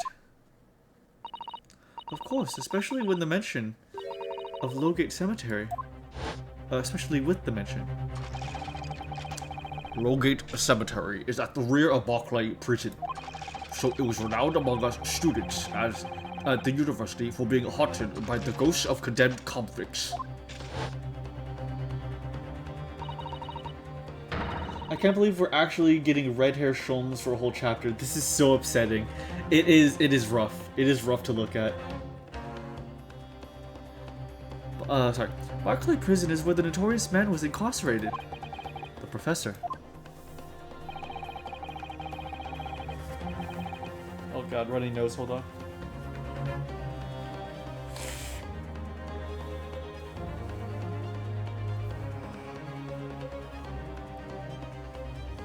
Draper's animations were so peak. He was such a sick character. He was so awesome. And now a warder from the prison has mysteriously disappeared, it seems. It would seem. Sorry, my brain, I am just struggling a little bit. It's all very peculiar. Indeed. But nothing you can't handle, I'm quite certain, Mr. Naruhodo. Sorry? Run along the prison and see what you can glean. Would you? It's the prison governor you want. No doubt the man is equally worried. But aren't you going to go yourself? Surely you needn't ask. Can't possibly be seen with his hair.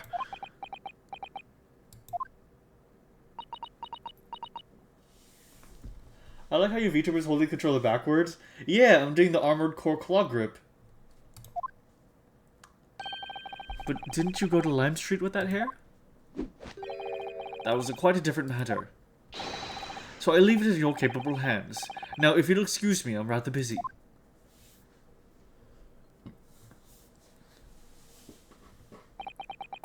Of course you are. Can you imagine if he made another tonic to change his hair back to being blonde, but it was like slightly piss yellow for the rest of the game? That'd be hilarious. There was a bit in the show Eastbound and Down where one of the characters, the characters got really into plastic surgery because he ended up getting a lot of money, and so he was like, he just was getting a lot of plastic surgery, and every scene that you saw him in, he would have different eyebrows and like a different like prosthetic chin because he was just getting like insane plastic surgery and changing his look like every single day. It was hilarious. It was so funny. The claw. Speaking of struggling, I damn near put my pasta in the microwave for 20 minutes instead of 2. Good lord, that would have been so bad.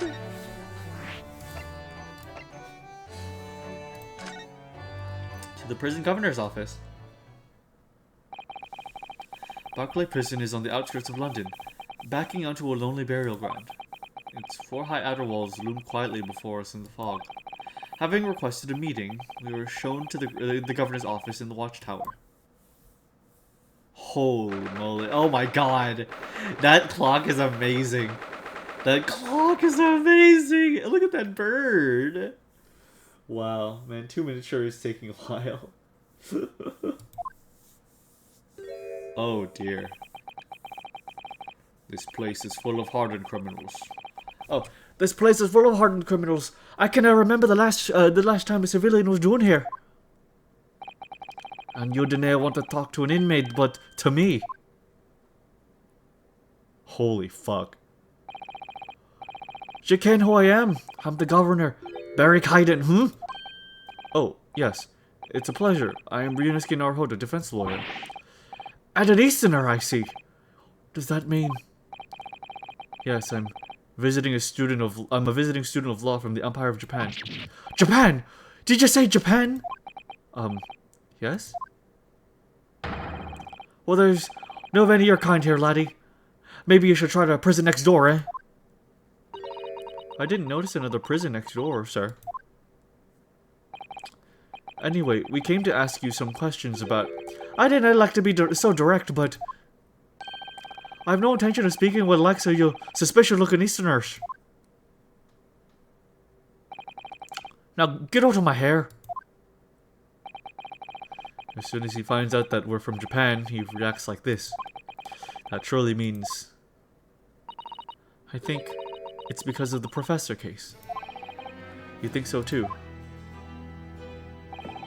10 years ago, Genshin Asogi, also known as the Professor, was incarcerated at this prison.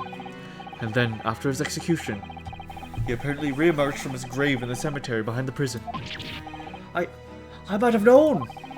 You're sniffing around about the case, aren't you? Your agents, eh? Part of the Professor's great web, no doubt. No, not at all. We're just... Get gone with you! Before I punch your lights out! We're going! Clearly the ghost of that killer still haunts this place. We're not going to get anywhere here. Unless we can somehow prove to this man that there's nothing suspicious about us. Governor Kaiden. Oh. That's a fucked clock. It is a little bit fucked. I'm like, quite the fellow, isn't he? To be expected, I suppose. Why must all the hot ones be racist? I see, that's what you meant by quite the fellow, isn't he? To be fair, the very first Japanese person he ever met was a serial killer who came back from the dead. To be very fair. Imagine you met somebody from the island nation of, like, Lingrosia, and they turned out to be a serial killer, and then they came back from the dead after you, like, executed them. Like, I would maybe, you know, be a little bit scared. He's racist. I'm late. Hi, Biometric Data. It's good to have you. Typical Nippon sorcery coming back from the dead. Yeah, exactly. Governor Kaiden. What are you thinking, Mr. Sato? I feel sure that name came out in conversation recently somewhere. Yeah, Kaiden. I was wondering if whoever mentioned him might have some ideas to help us. Come to think of it, I have the same feeling. I said good old.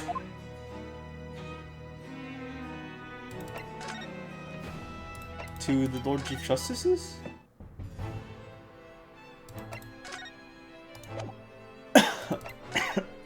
Sorry.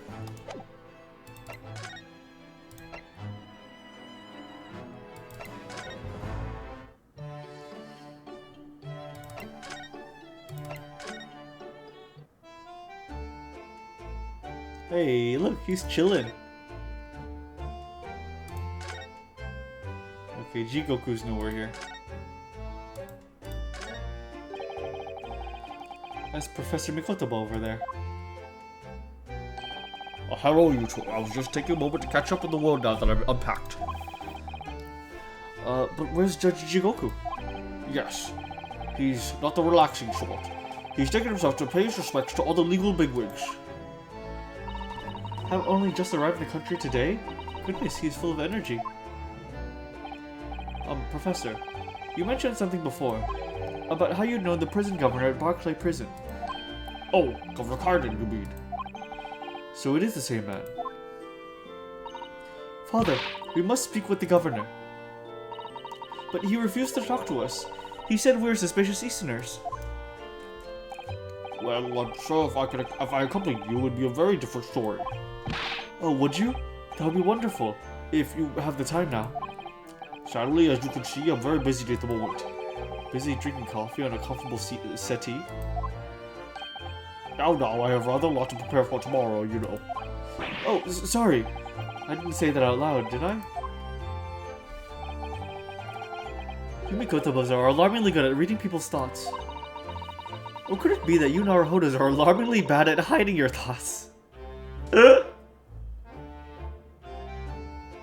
So true! So true! Generational problem. Let's not fall out now. I have an idea.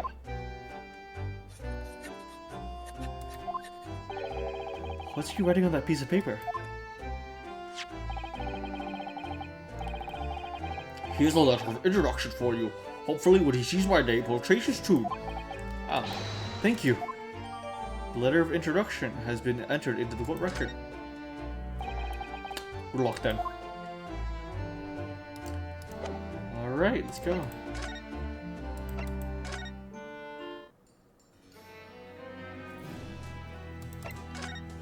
Okay, big Irishman.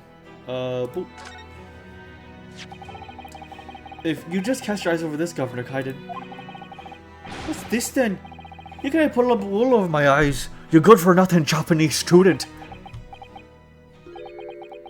The Kotoba. That's young Jacques from the forensics laboratory? That Mikotoba. Yes, exactly. Him. Oh dear. Perhaps I should have said something sooner. I'm Yujin Mikotoba's daughter, Susato. Jigs!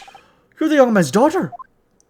Ah, you didn't make to mention it before! I do apologize. Aye, well, you'd best take a seat then. Can I offer you a cup of tea, perhaps? And did not forget to try one of these wee handcuff biscuits.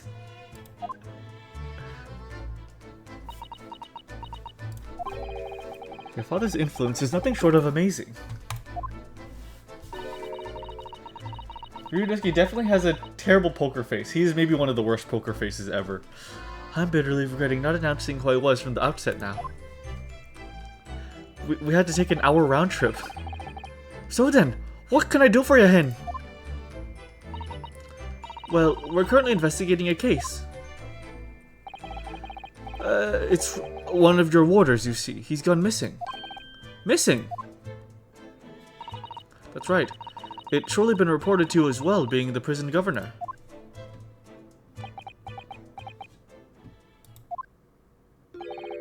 I have heard nothing of the sort.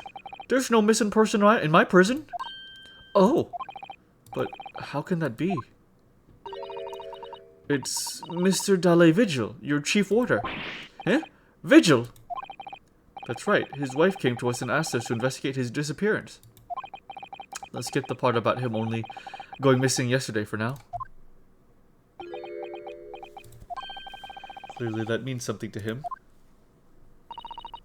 Would you be so kind as to tell us what you know, sir? I of course.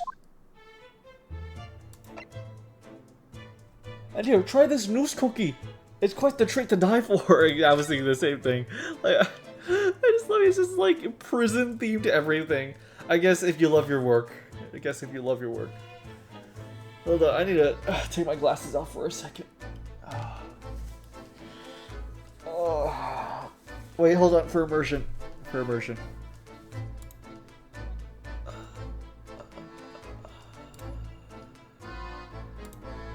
Okay, for immersion, hold on. Okay. Just a second, I need to like... You know, give me a second, I need to splash water in my face. Hold up a little bit. Just a second.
Takes glasses off. What is this new power floating through? I'm going to destroy you, Dartuza. I'm going to destroy you. I'm going to destroy you. I'm putting my glasses back on. Anyways, okay, I think we're good to continue. Okay, thank you very much. I also did hydrate. Okay, Chief Warder Vigil. We understand that Mr. Vigil is the Chief Warder here at the prison. Aye, that he was. Strong sense of responsibility and dedication to the job. No doubt about it. No doubt about it. No doubt about it. He was a fine warder. Was? Sorry, did you say was? Yeah, did you say was? He doesn't work here no more. He left the job. Oh. Oh my. When was this exactly? Is like a year ago now? There's the question. When was it about? Can I have been much less than 10 years ago now? 10 years? Wait. 10 years? What? 10 years ago? He stopped working here 10 years ago? As I minded, Joe Kent, I haven't heard of the fellow's name in all that time. That's a worry if he's gone missing though. But Mrs. Vigil made no mention of it. I think perhaps Mr. Naruhodo, that his wife simply doesn't know. I think she's unaware that he no longer works here.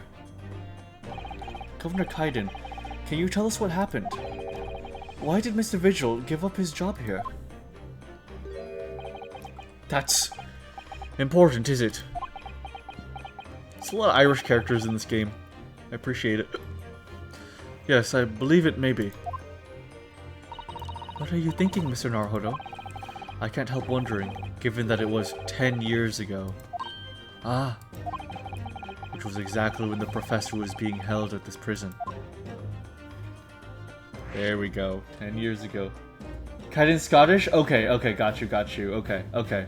I was like on the verge of being like, I wonder if it's actually Scottish. Thank you, Astro Dude, for clarifying that. Also, hi Astro Dude. I hope you're doing good. 10 years ago. So, Mr. Vigil actually resigned from the position of Chief Warder 10 years ago, you're telling us. What happened to make him leave the job? In actual fact, he didn't leave the job willingly. He had no choice in the matter. You mean, he was dismissed?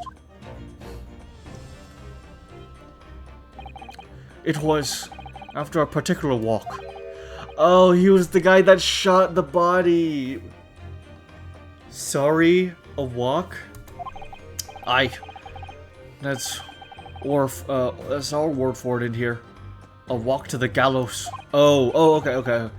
An execution. It's the job of the Chief Warder to prepare the gallows tree and observe any execution, you see. Only, Vigil did something unthinkable on that last walk he was manning. Oh. I'm sorry, but can I reveal that information? But I can tell you that it's very rare for a Chief Warder to be relieved of his post. But why wouldn't Mrs. Vigil know about it? She appears to be under the impression that her husband still works here. I wouldn't ken anything about that, I'm afraid. Huh. I wouldn't ken anything about that, I'm afraid. Can you perhaps answer one more question about the circumstances of his dismissal? And what would that be, Hen? That last execution that Mr. Vigil was responsible for overseeing. Was it was it by any chance the professors? My thoughts exactly.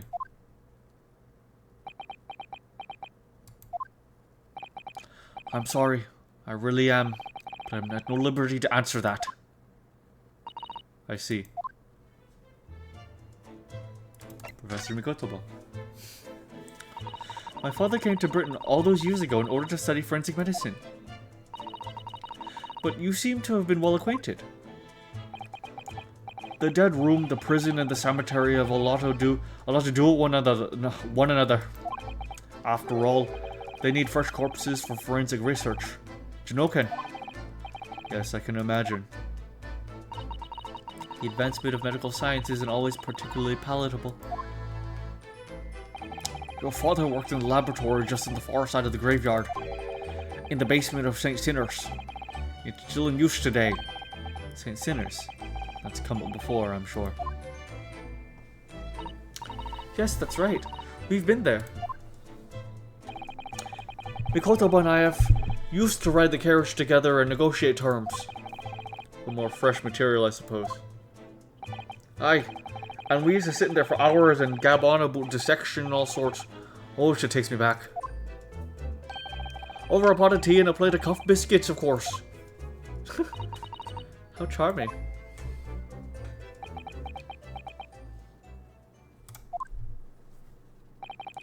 He was a good fellow, your father. Reliable and dead set on his work. But I'm afraid I'll never understand you Japanese. Because of Genshin Asogi, I suppose.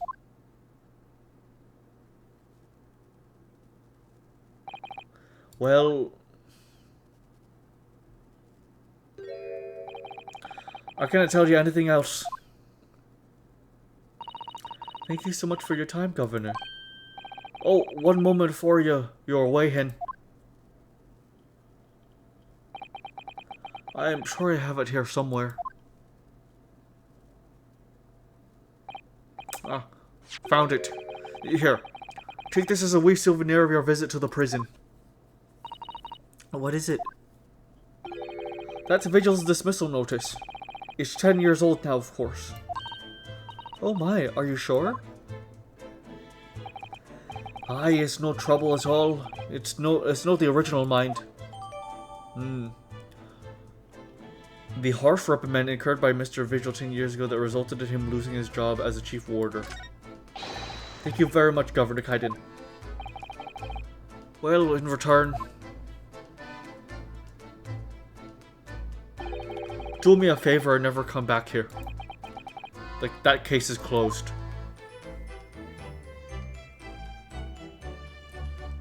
Gaelic is such a comedy language, you should see Polish. Well, I think we have to return to Baker Street for the time being. Yes, I agree.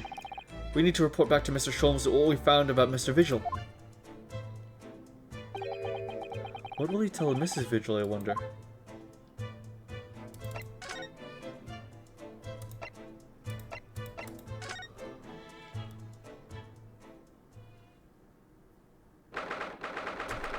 First of November. Sholmes is sweet. We're back. Hello, you two. Oh, hello, you two. I thought you'd be back before long, so I baked some scones for us all. Ah, so that's what the delicious smell is. Oh.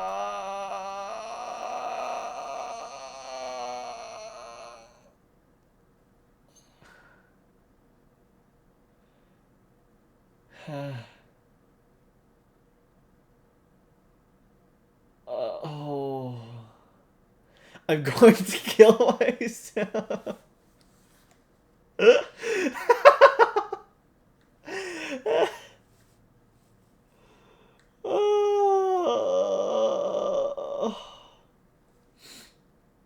Oh my god. I'm getting a drink. I'm getting a sip. Hold on. What is this here?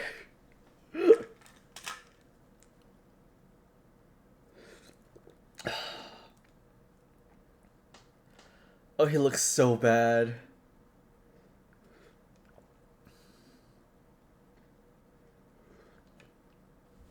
Oh my god.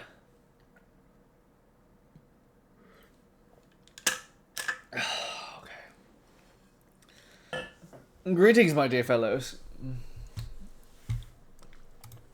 Oh, hold on. I need to click back onto OBS.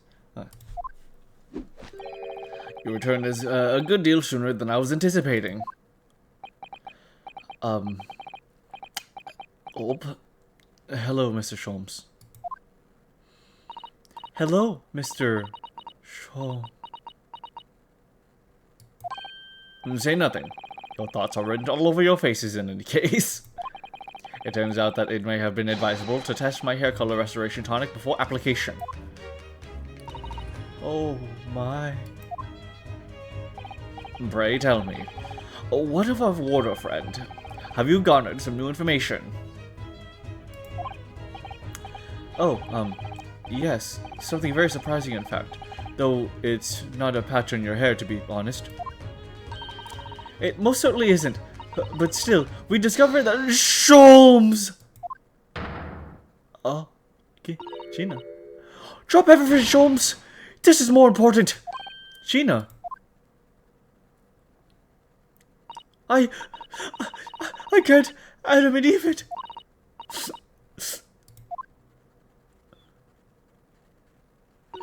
What happened?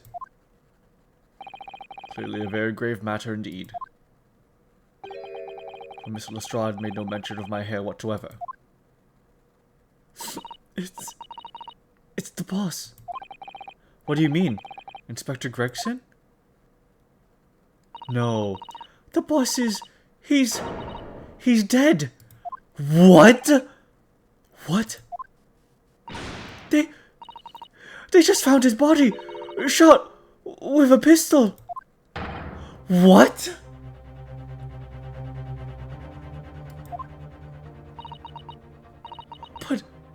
But Inspector Gregson? He was murdered? That animation, when she said that, by the way, was crazy. The animation that was I'm sorry, I know this is really grave, but that animation when she said that was like so detailed. I was like flashbanged by that. I'm sorry. I'm back into it. No, not Grexy. Come in, my dear girl. Tell us the story.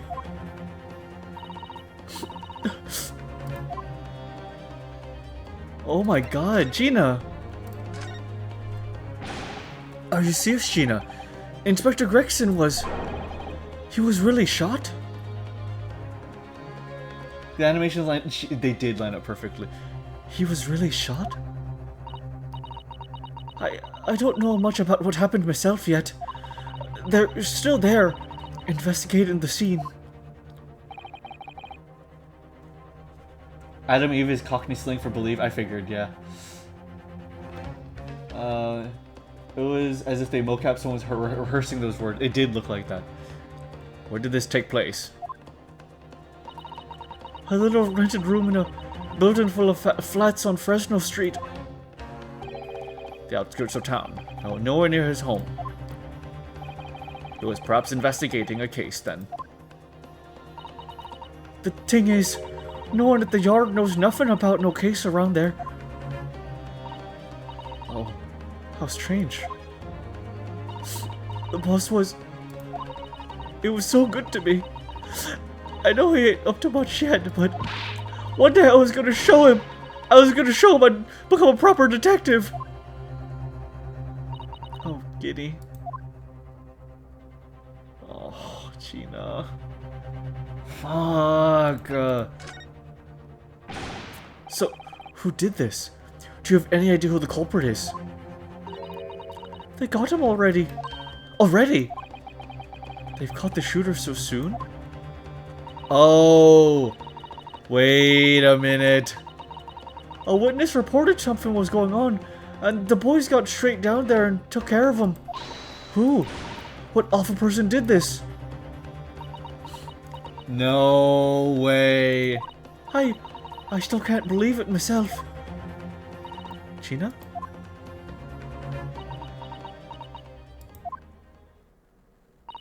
It was the Reaper. What? No. No.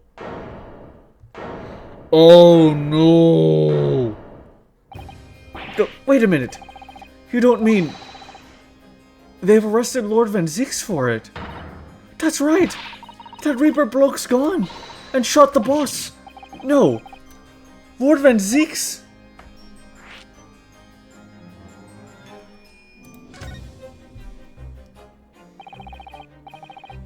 Are we? Wait.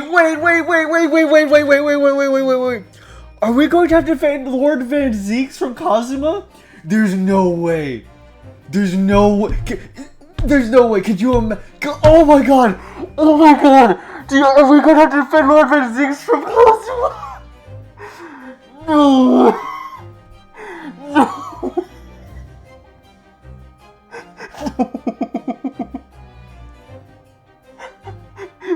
No. Oh my fucking god! The parallel, yes! Oh my fuck! Originally we had to defend Edgeworth from a karma, and now we have to defend a karma from Edgeworth! Holy fuck! Holy fuck!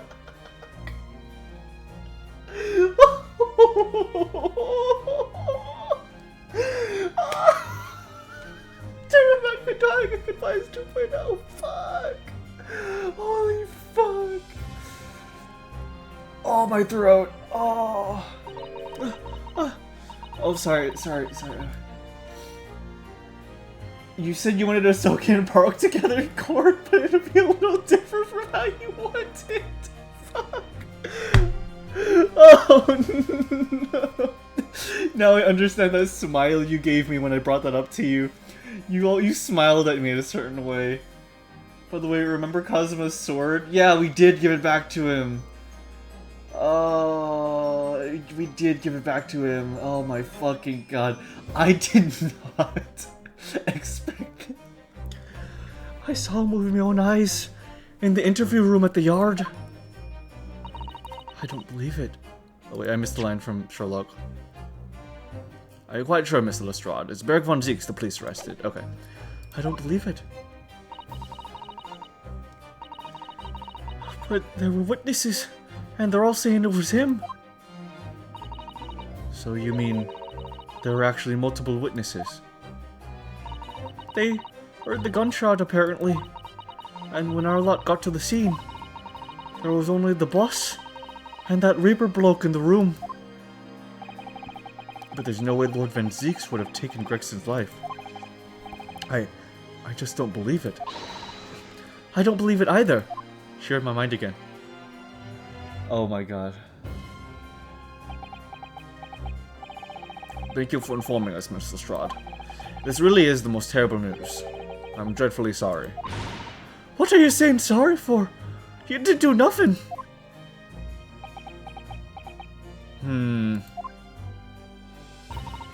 Well, anyway, I'm taking a cab over to the scene right now. Please, come and all. As soon as you can, you've got to help.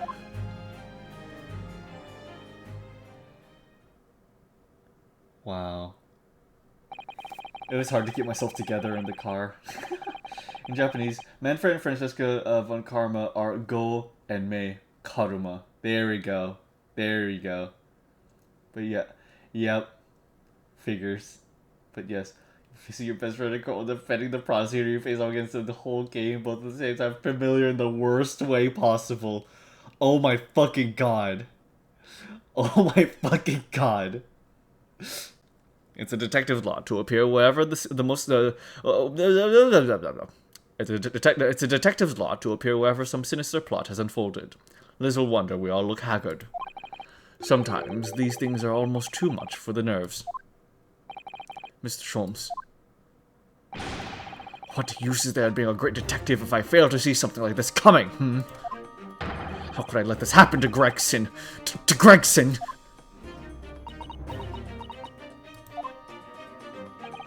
Mr. Naruhodo, I shall leave at once to begin my investigations.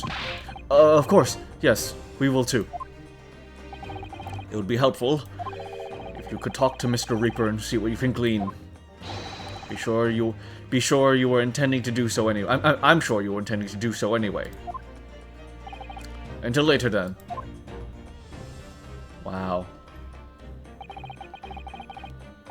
Inspector Gregson dead, and Lord Van Zeek's arrested. Bruno, Susie, I've called you a handsome. He's waiting outside. Thanks, Iris. Shall we, Mrs. Otto?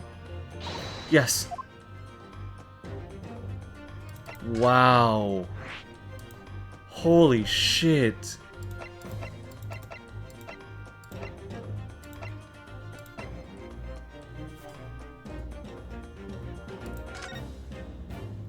Ugh.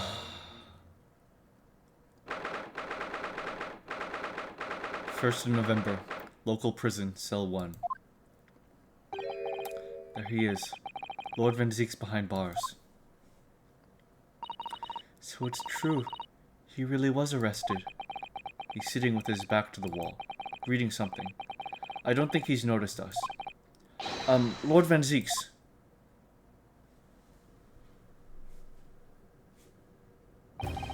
Fancy meeting you here. The last place on Earth I'd like to be, with the last person on Earth I'd like to see. I couldn't very well not come. We heard what happened. That Inspector Gregson was. Go home. This has nothing to do with you. But... Forgive me, Lord Van Zeeks, but I must disagree. Inspector Gregson was very helpful to us on a number of occasions. We're indebted to him. At the very least, we owe it to him to find out the truth about his death. You must help us with our investigations, please. He has a weak spot for her. He couldn't say no. There's really nothing I can tell you. What were you just reading at the back of the cell there? Was it something related to the case? This?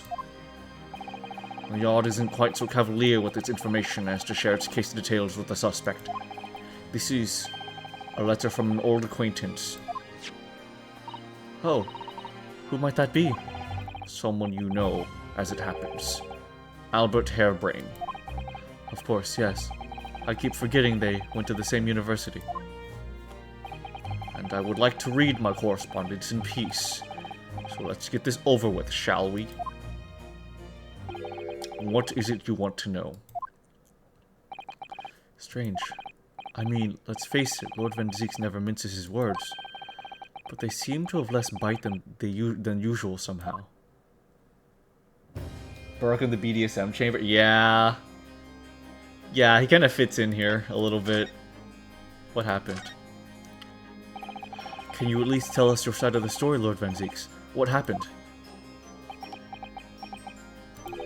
How much do you already know? We know that the inspector was shot dead, died in a small rented room on Fresno Street, and that you were found there by the police when they arrived on the scene and immediately arrested. We were told that there was nobody else in the room and that some witnesses heard a gunshot. Then you're well informed. And there's really nothing I can add. The truth is, I don't know what happened myself. But the gunshot. Obviously you didn't fire the gun, did you? I'm not in the habit of shooting the people I work alongside. I also heard the noise. However, before I had a chance to investigate, I was apprehended by the arriving officers. So he doesn't actually know what happened. If I might ask, what were you doing in that place to begin with? I don't need to answer that. Oh. After all, you're not representing me. He's going to need a lawyer, though.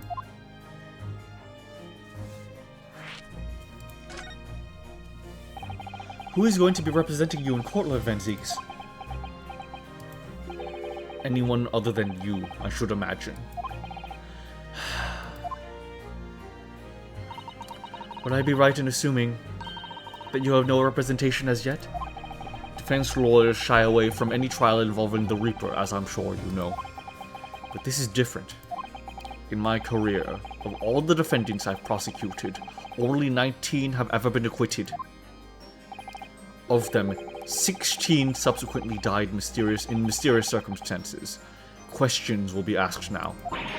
Surely not. I assure you, no defense lawyer will want to touch me with the end of a barge pole. I mean, I could, but you didn't actually have anything to do with those people's deaths, did you? It's been 10 years now that I've been known as the Reaper of the Bailey. Believe me, nobody wants to know the true identity of this killer more than I. However, it's like, I mean, it's got to be freaking, it's got to be freaking. Sorry, my brain. Oh, sorry, hold on. I need a refresher on names. Yeah, it's gotta be Strongheart. It's gotta be Strongheart, right? Like, come on. Come on, the Reaper of the Bailey's gotta be Strongheart. Like, that's, I mean, come on. Come on, that's where I'm standing. It seems things may have come to a head before I have had the chance to uncover the truth about that. I agree. Yeah, I'm happy you see it too, Dark Tuesday. What does he mean by that? Professor Harebrain's letter. After the trial, Professor Harebrain was supposed to go straight back to Germany, I thought. It's a letter to inform me of his safe arrival at home. I arranged this passage by sea and rail. It's a relief, I must say. He should now be beyond the reaches of the Reaper. Because the Reaper doesn't follow people abroad, you mean? Yes, so it seems. You stooped little your stooped and little Nipponese friend, for example. You told me he was keeping well in Japan when I inquired the other day. Yes, that's right. He's an author now, happily working in Tokyo. So Professor Harebrain is safely back in Germany now? He is.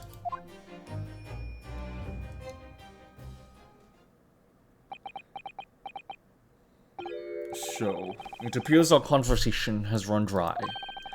There was a 2-second silence, that's all. Well, in any event, if you'd excuse me now, I wouldn't like to detain you. You're the one that's detained, unfortunately. I was wondering, Lord Van Zieks, if you'd like, I'd be happy to advocate for you. You trust me, do you? Yes. I've heard you speak many times in court. I've seen how you treat people. So I'm quite sure that you would never have taken another's life. It's just... my feelings can't be used as evidence in a court of law, sadly. It's a very gracious offer. However, I trust no one. What? Not the police, not the judiciary, and not you Nipponese. But please, I've no intention of engaging your services. The chasm between us is just too wide and too deep, it seems. I'd appreciate it if you don't visit again. Then neither of us will waste any more time.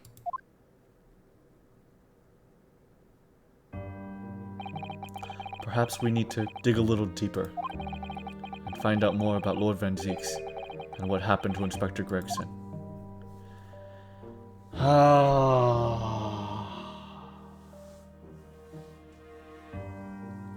Can't go overseas. Directly benefits from seeing less crime on the street. Zeke is the perfect tool for Strongheart. Exactly, Dartuzo. Exactly.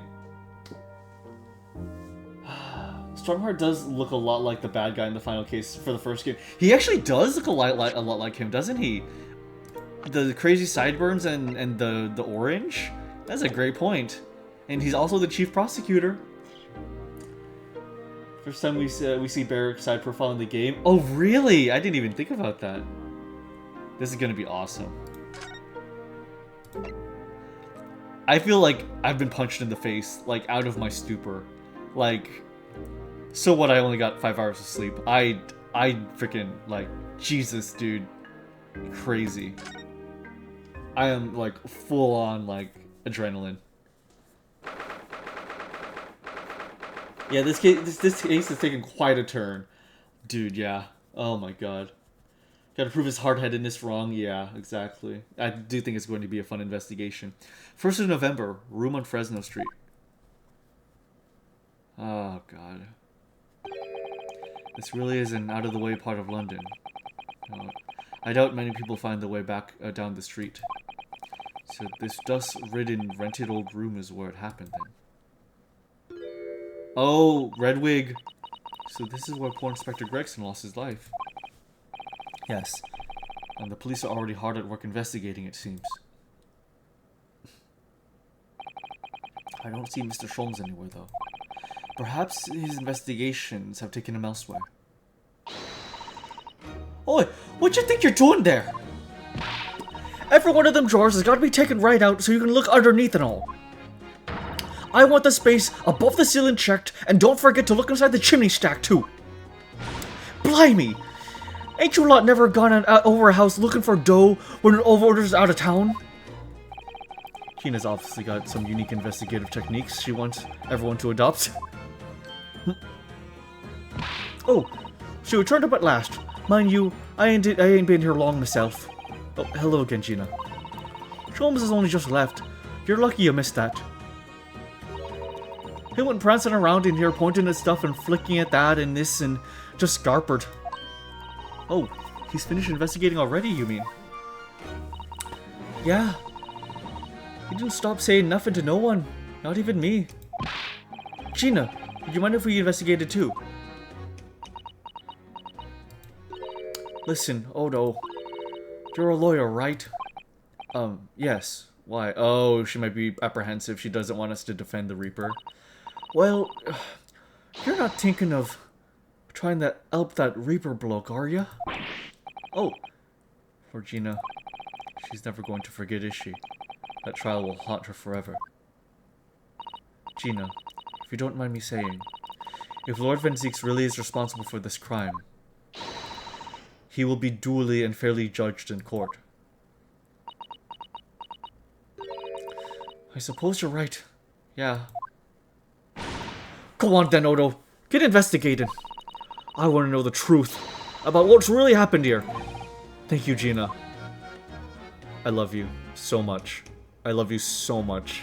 You are literally the best. Can you imagine, like, how she feels? See, like, all the feelings she put aside knowing that we're going to be defending the person who is most likely the killer? Like, oh my god. For her to have the maturity to step aside and be like, no, he's going to find the truth is like, that is huge of her. That is huge of her. Like, wow. Like, respect. Big respect. Oh man. Okay.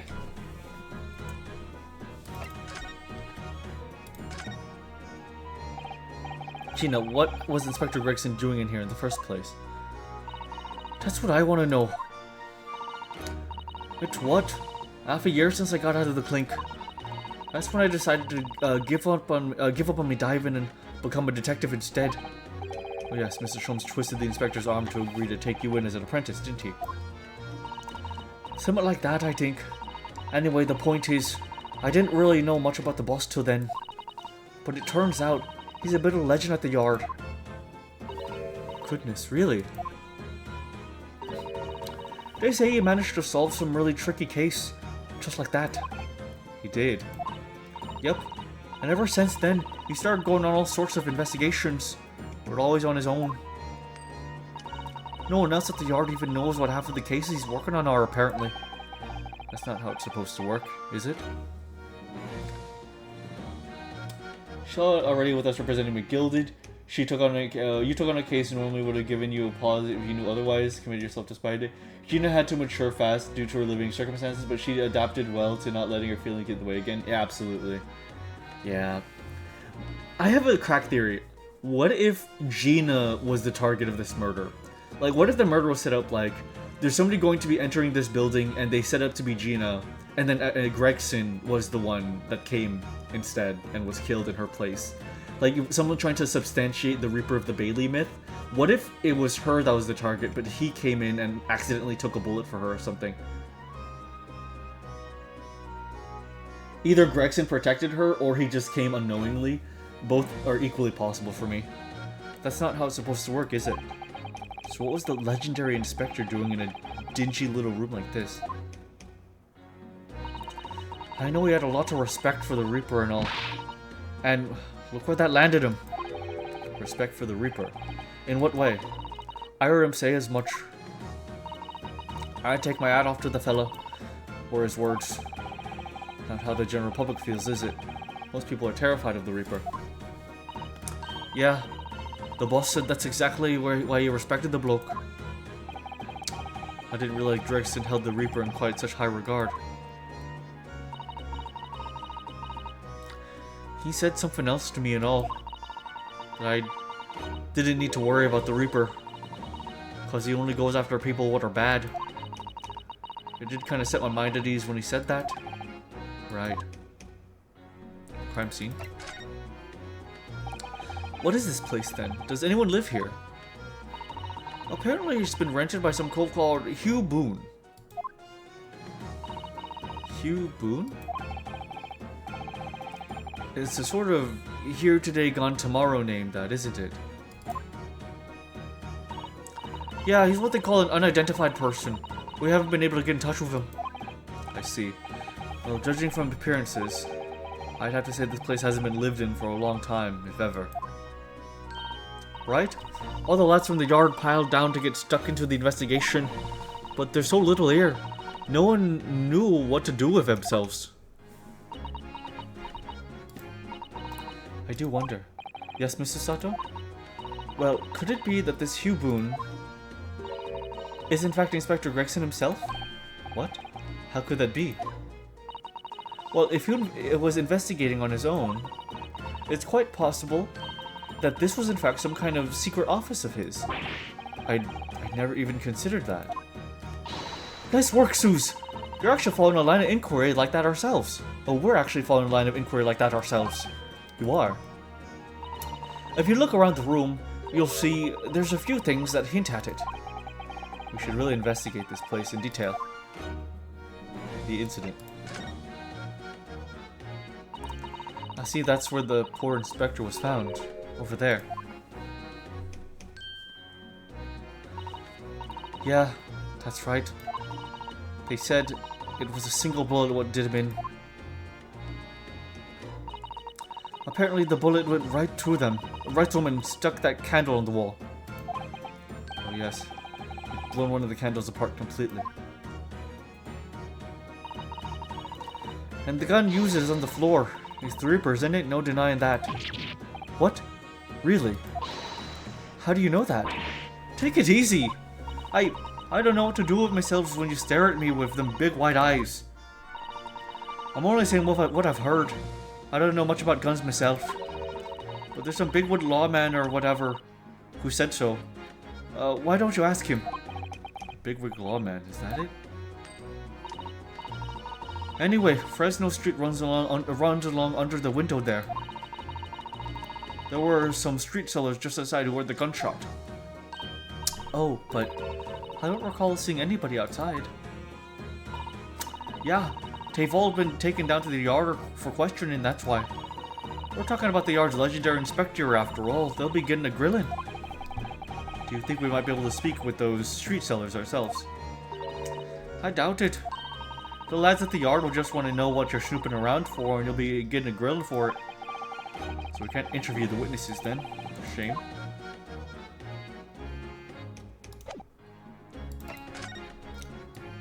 What's with these picture frames? An empty fireplace makes a room feel even colder than it would be otherwise, doesn't it? It's thick with dust, look. I think it would be fair to say it hasn't been used in a very long time. In other words, whoever lived in this room must have been extremely hardy in cold weather. Well, nobody lives here at all, and merely visited when the occasion arose. I wouldn't like to say which is more likely. No, that's right. It's one or the other.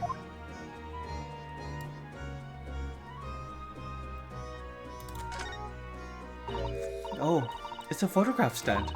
I suppose it must be a picture of one of the Inspector Grace's family members. Ah. What's the matter? Your eyes look like they're about to pop out of your head. They are. Look! Mr. Naruhodo, quickly! Oh no. Why do I feel like this woman is familiar somehow? Of course she's familiar. We met her this morning. Ah! It's Mrs. Vigil. Oh, this makes no sense. Why would there be a picture of Mrs. Vigil in here? There we go. There we go. Now it's coming to play. Now this guy's being brought into it. Oh man. Oh man. Oh man.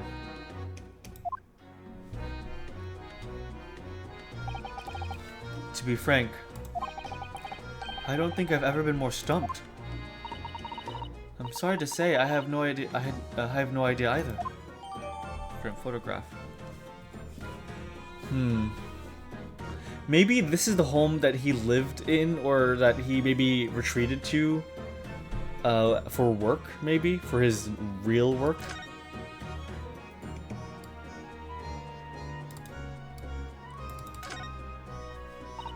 This looks like some sort of notice board or something, and it's absolutely covered in scraps of paper. Ah, Mr. Naruhodo, look! This, you mean? It's an autopsy report, isn't it? And these are the case notes here, and details of prison inmates.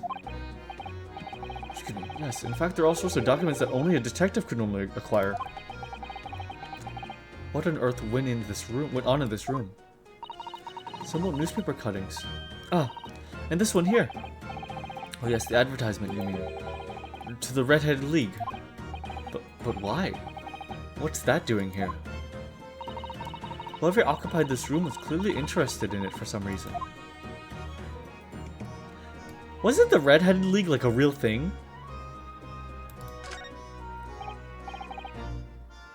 Excuse me. Oh, Inspector. Oh, sir. Poor man. He can't possibly be able to focus on investigating when he's so upset.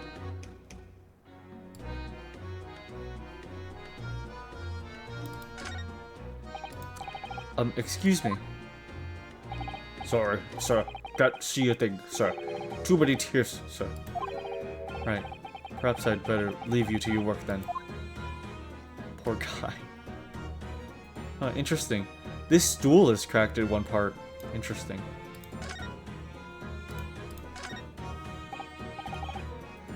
Excuse me. If you're looking down on us from the great yard, Inspector, don't worry.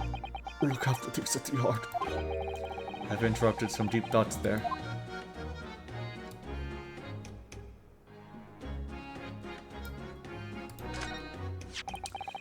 This is presumably the murder weapon, then. Oh my. It is real, I suppose? I think so. Guns are so rare in Japan, I really know very little about them.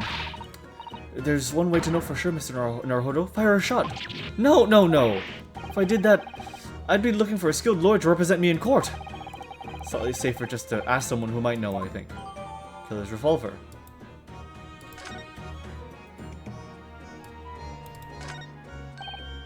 Oh, what's this? It would appear to be a little model policeman. It's rather charming, isn't it? In a way. Seeing as it's on the floor here, do you think it belonged to Inspector Gregson?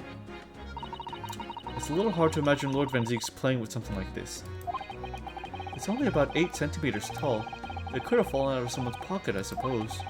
I think we should record it as evidence, just in case. Yes, I agree. It is rather delightful, after all, in a way.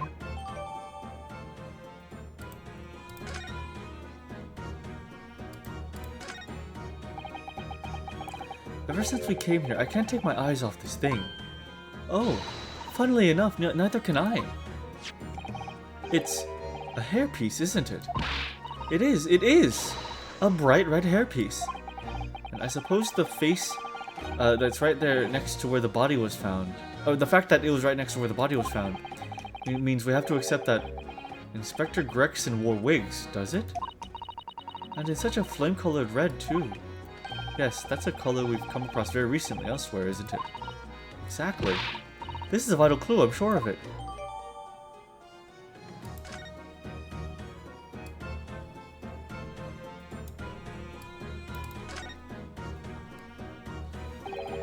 The top of one of the candles in the candle holder has been completely blown off. Yes, there's wax spatter on the wall behind. Look.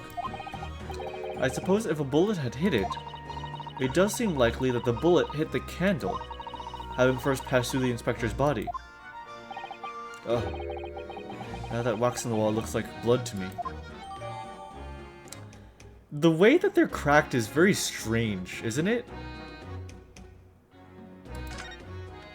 Because if it went through his body, then why is it not embedded in the wall? You realize, you know that? Like, that's the weirdest part for me. Why is there no bullet hole in the wall? Though I do like the detail that the ones that were not interrupted have actually burned down, and the one that was shot off is like still whole because it couldn't burn anymore.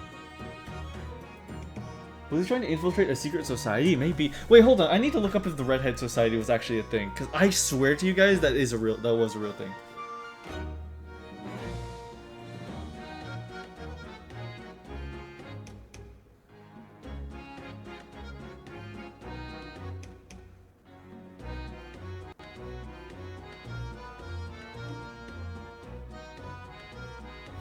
Let me see, what was it called?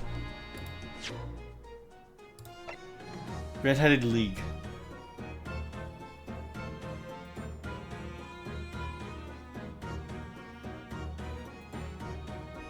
The Red-Headed League is a Sherlock Holmes short story. Okay. So the Red-Headed League came from Sherlock Holmes. Okay, got you. Okay, so it wasn't necessarily real, but it came from Sherlock Holmes. Also, that's quite the angle the bullet can... Yeah, right? It is such a weird thing. It is such a weird thing. Like, that is such a strange clue to me.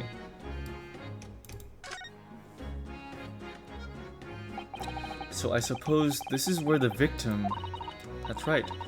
The rope is laid around the body to show exactly how it was found. Poor Inspector Gregson himself has already been taken away. And will probably be under Dr. Scythe's scalpel by now, if not for what happened last week. From the shape of the rope, it would appear that the inspector was curled up in a ball.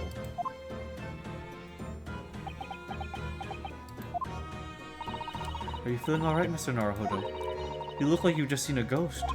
I know, it's just a rope, but, well, it conjures up quite a terrifying image, that's all.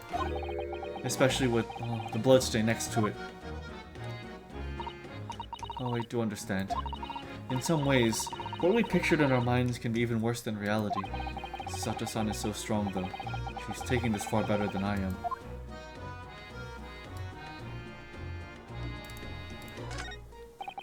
Somebody's very haphazardly nailed those boards over the broken glass, haven't they? You couldn't even really call it a window anymore. Well, if you remember the window in Mr. Natsume's room, that was totally blocked up with bricks. This one does at least still let in some light, so you could say nothing more about it. I'm starting to feel even more sorry for Mr. Natsume now.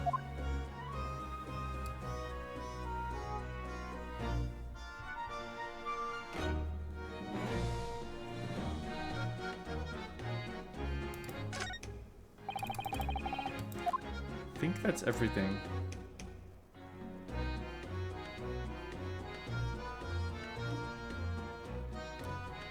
Yeah, I think...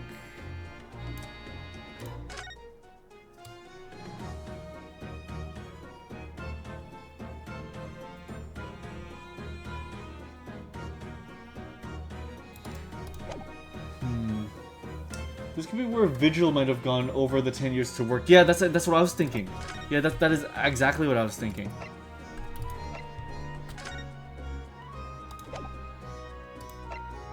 Introduction.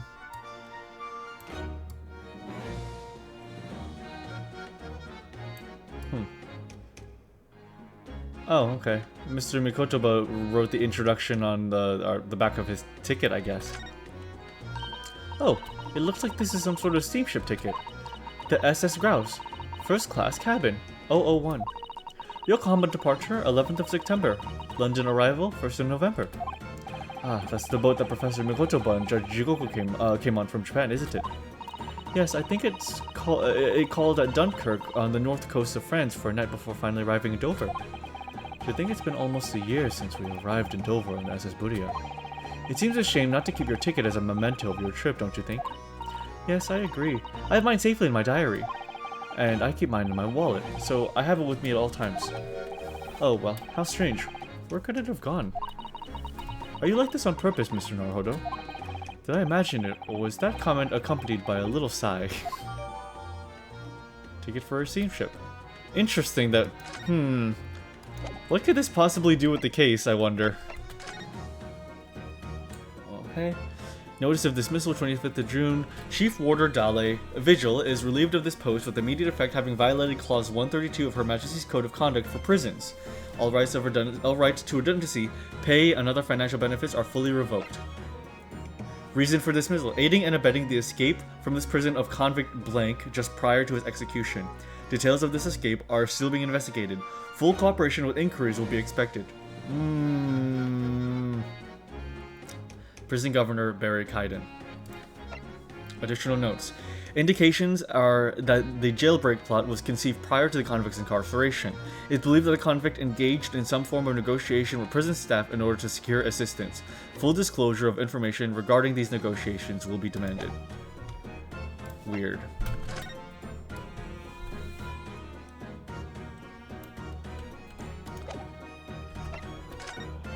Revolver?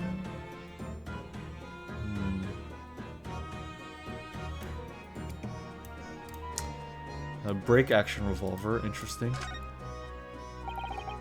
I suppose this must have been the murder weapon. Oh my. It is real, I suppose. I think so. Guns are so rare in Japan, I really know very little about them. Perhaps someone more familiar with firearms could shed a light on things here. Okay.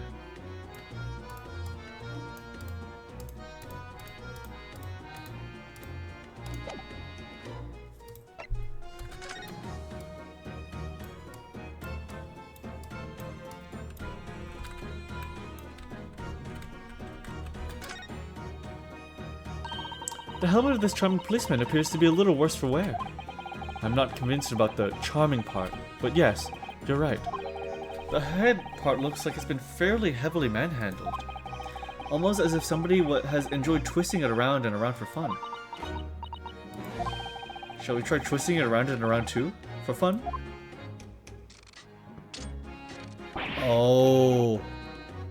Ah, what's that? It appears to be some sort of key.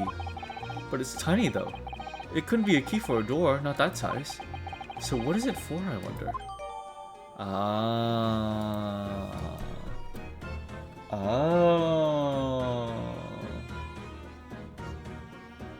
Crazy how long it took to travel between countries. I feel kind of blessed to be alive after the invention of planes. Yes, planes are definitely one of the best inventions we ever conceived. I could never imagine spending like 2 months on a boat to go somewhere to meet family. Mr. Naruhodo, I just want a tinge of autism.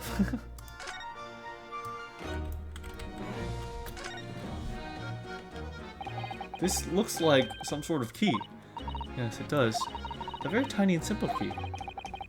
What's a little key doing inside a figurine of a policeman in the first place? And what's it for?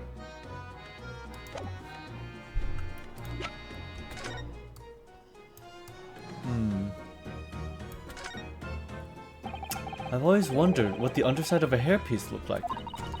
That doesn't surprise me at all, Mr. Naruhodo. You always want to see what lies beneath, don't you? I'm not sure that's quite how I'd put it. You must have to use lots of bird lime to keep it in place on your head. So it doesn't get blown off in a gust of wind, I mean. That might be a little inconvenient when you want to take it off again, don't you think? There seem to be like 2 loops, though. Interesting. Candelabrum.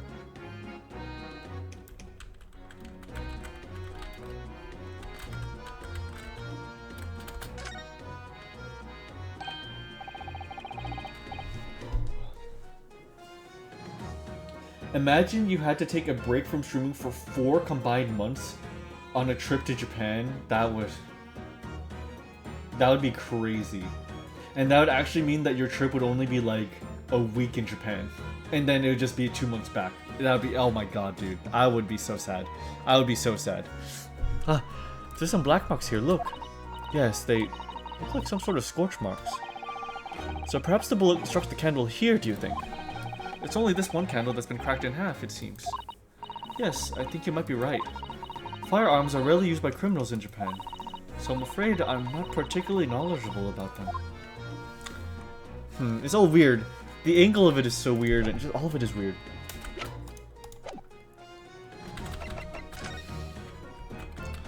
Guess we're good here, unless...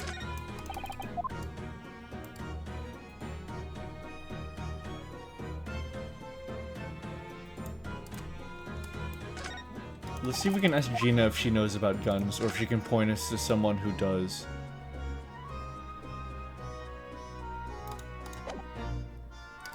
Gina, would you know anything about this firearm? Gina, what do you make of this? What is that, evidence? Work something out about what happened, have you? Oh, no, not exactly. I ain't been long enough in the job to get all this deducting business yet. But I swore I'm gonna get the person what did this in the boss. Okay, never mind. Who do we know that knows about guns? Let's ask Van Zieks if he recognizes the gun. Oh, okay, he doesn't want to talk to us. Prison governor. Prison governor? Oh, no. Okay, actually, what's with that bird? Look, we have an opportunity here now while the governor's away. Mr. Naruhodo, you could be in prison if you're caught. That's a good point. Perhaps not then. Fair enough. Fair enough, honestly. That's quite fair. I like that they stealthily made it all the way to his office. Waterloo Hotel.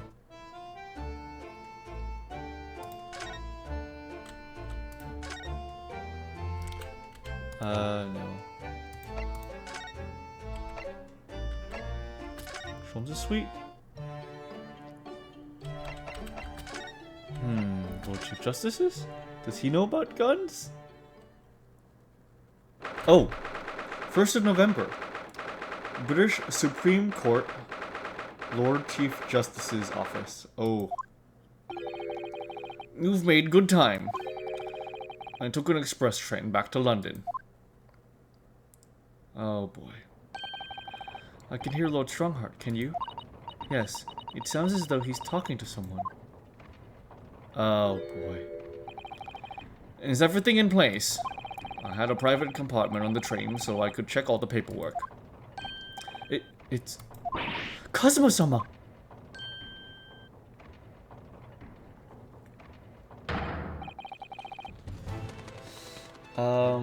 That candle looks so odd.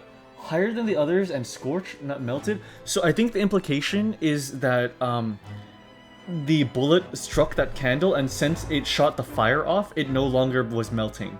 Whereas the other two candles were not interrupted, so they melted all the way through the night. My issue is, why is it cracked at that angle, and why is there no bullet hole in the wall if it was shot through, you know? Yeah. Can wax burn like that? Yeah, I can. It can. I think. I've seen a lot of burnt wax before. Ah, your timing is impeccable. It is? No doubt you have heard the sickening news about the Reaper's latest devilry. You're trying to get rid of someone. I'm sure you don't believe it, of course, though. Do you know what? Okay, imagine if it is Lord Strongheart. Imagine it if it is Lord Strongheart, okay? The Van Zieks' reputation as the Devil of the Bailey is probably waned too far for him to be a good mouthpiece anymore. Because now, Van Zieks is, like, he has softened up, and now 3 of the people that have been proven innocent by him have not died. And so now, Strongheart, imagine Strongheart needs somebody to replace him, a new Reaper. What if he's like grooming Cosma to become a new Reaper to replace Van Zieks?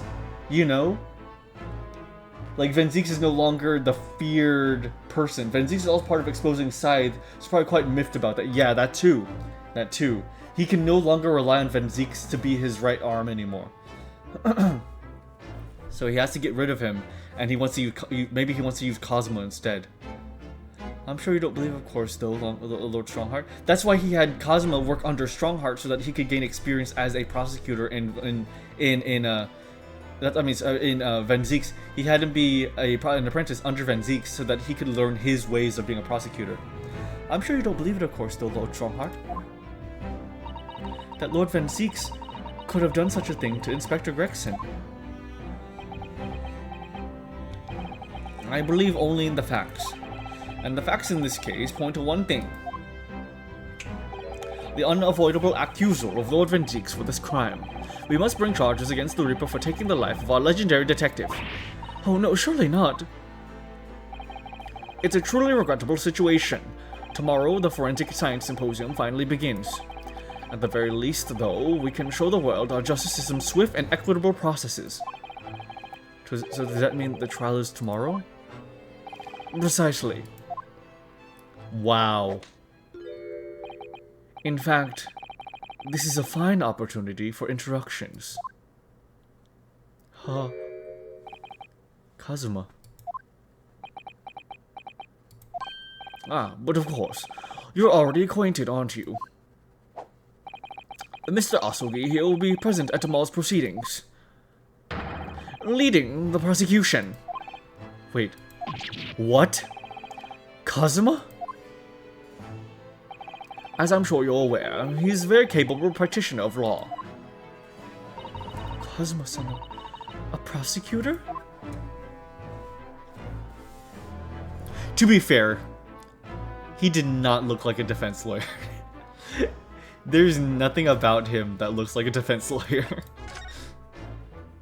Fuck, he's so cool. You still haven't finished this game? You're a terrible detective or lawyer or whatever. Too much gooning and not enough detecting. Hi, Command Throw. I'm gonna throw you into a pit. It's good to see you. And look, we're at the end of the game. We're literally at the final 2 chapters of this 10-chapter game, okay? We're doing really good. We're doing really good, actually. I hope you're doing awesome. It's good to have you. Are there sexy people in the pit? No! There's only evil!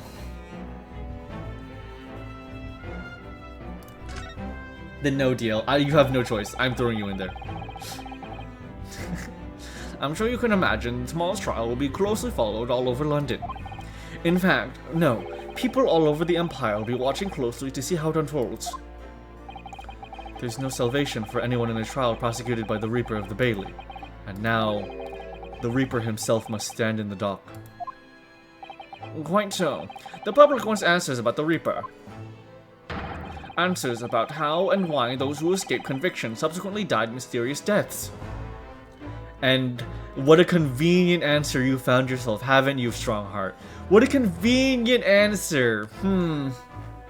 Implying evil cannot be sexy? It's ugly evil. Ugly bastards in the pit. Ugly, fat, gross men. And that one very specific archetype of blonde, tan skin guy that'll also do NTR scenes, I guess. Like the one who wears a button Hawaiian shirt. It is good to have you, Commander. But Lord Van Zieks firmly denies any involvement in such matters. And there have been thorough investigations that have proven him to be innocent. That's certainly true. Or it has been, at least, until now. Huh. No. Tomorrow's trial will mark the start of a new chapter in our country's great judicial history. Prosecutor Asugi. So, Kazuma will be prosecuting tomorrow. That's right. But he's a defense lawyer, Lord Strongheart. Accomplished young law practitioners cannot pick and choose their roles. And imagine what it will mean for the prosecution to know the strategies commonly employed by the defense. A devastating combination, wouldn't you agree? Absolutely.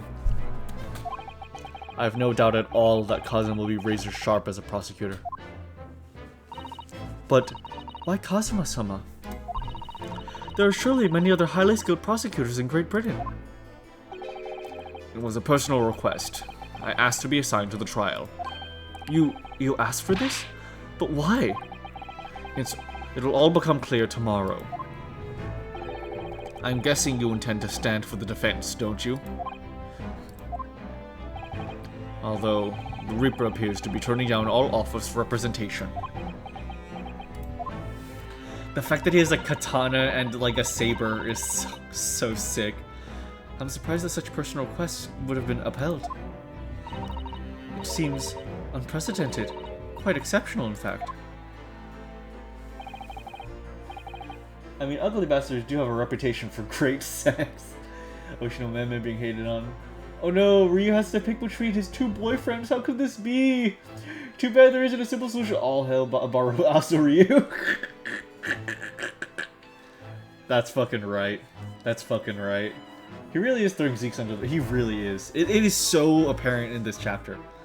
Well, quite right, Miss Mikotoba. Tomorrow's trial will be unprecedented and exceptional in every way. Yeah. After that, the accused is the one of... After all, the accused is one of Britain's greatest prosecutors, the pride of the Empire. It would be unwise to give the public a reason to perceive it as a judiciary closing ranks. As the judiciary closing ranks. So that's why you're happy to let the foreigner handle the prosecution. Ryunosuke. Let's see how your skills have been honed. After practicing law in this land for so many months. Kazuma, I don't understand why you're being so hostile to me now. This isn't going to end well, my friend. Honestly, he's not really that different. This is kind of just how he is. Killer's gun. Oh yes. We noticed that there was a gun at the scene of Inspector Gregson's death. Do you know if it belongs to Lord Van Zieks? That would be a question for the lead detective investigating the scene. Well, the thing is, she wasn't sure, so she told me I should go ask somebody higher up who might know. That's right, Mr. Naruhodo. Be direct. It's certainly a model that's issued to all personnel involved in law enforcement, yes. Which includes prosecutors, as I'm sure you can imagine. In that case, it could actually belong to the victim. No, Gregson had his gun on his person. What about Lord Van Zieks? He claims it's currently not in his possession. What? According to his story, he lost it. In short, it's more than a little suspicious.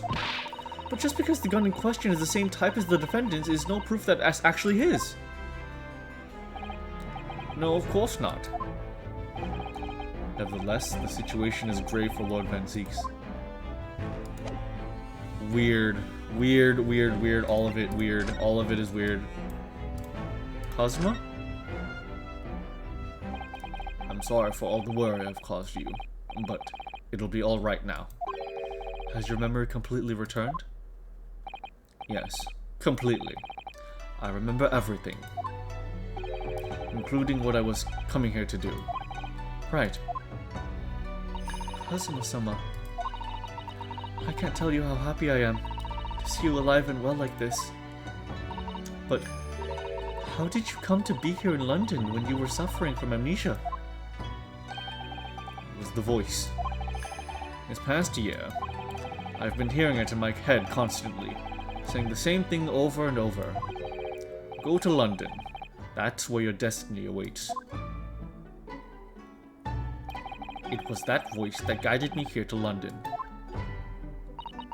I'm so sorry for what's happened. Anyway, my memory might have returned to me. But there's something that won't return the way it was before. Huh? What do you mean? I'm a prosecutor now, so I'm sure our paths will cross again very soon.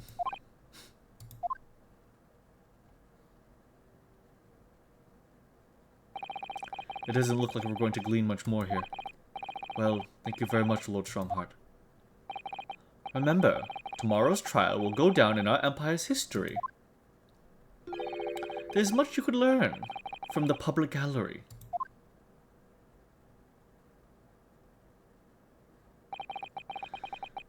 Sorry to have taken up so much of your time. We'll see ourselves out. Hold it! Hold it. Before you go, Ryunosuke. Oh, what is it, Kazuma? I just wanted to thank you. Kazuma-sama, what? You took my determination to heart and brought it with you over the ocean in my stead. And you carried out my role to perfection. You always were intent on studying British law in order to change our own judicial system. It was your dream, and Mr. Naruhodo didn't want that to die with you. Yes, but I had another purpose for coming here. Oh? I actually have a favor to ask, which is, this trial I'll be prosecuting tomorrow.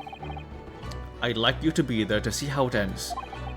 Right in front of me, as the defense counsel. Why? What's this all about? I know you have what it takes. But Lord Van Zieks would never put his fate in my hands. On the contrary, he recognizes your talent. He does? It's not easy to see behind the facade sometimes. Here, have a look at this. Oh, that's Lord Van Zieks. That's Lord Van Zieks and Inspector Gregson. In a photograph that must have been taken some time ago by the look of it. And who's the third person? Yeah. It was displayed very prominently in the detective's office. In Gregson's office, you mean? Yes. What I'm trying to say is, if you really think you can trust the Reaper, you might find that some straight talking makes him take a different view. Take it. Gregson's photograph. Oh. I don't understand. Why are you giving me this? Just hurry, Ryunosuke. Visiting hours at the prison are almost over. What are you doing, Kazuma? He trusts us. He trusts us in the same way that Van Zieks trusts us. Oh. Oh, man. This chapter, dude. 1st of November. Local prison. Cell 1. Lord Van Zieks is still reading that letter. We've been gone quite some time, though. Either he's an incredibly slow reader, or it's an incredibly long letter. I might even be able to read English faster than he can. I was intending to ignore you entirely. But I can't turn a deaf ear to such an insulting Nipponese. Oh, sorry. I didn't think you'd hear that. I had the case notes brought to me in secret. I was reading them to pass the time. Yes, we heard that your trial is set for tomorrow. Which is none of your business. So, have you found a lawyer? How many times must I reiterate the same thing? This is nothing to do with you. In other words, no. We were just talking to Lord Strongheart, and the prosecutor for your trial has been decided. I expect nothing less. Though I have no idea who it is. It's going to be Kazuma Asugi. Asugi. That made the color drain from his face. Well then. It seems I'm going to have to engage in conversation with you again after all.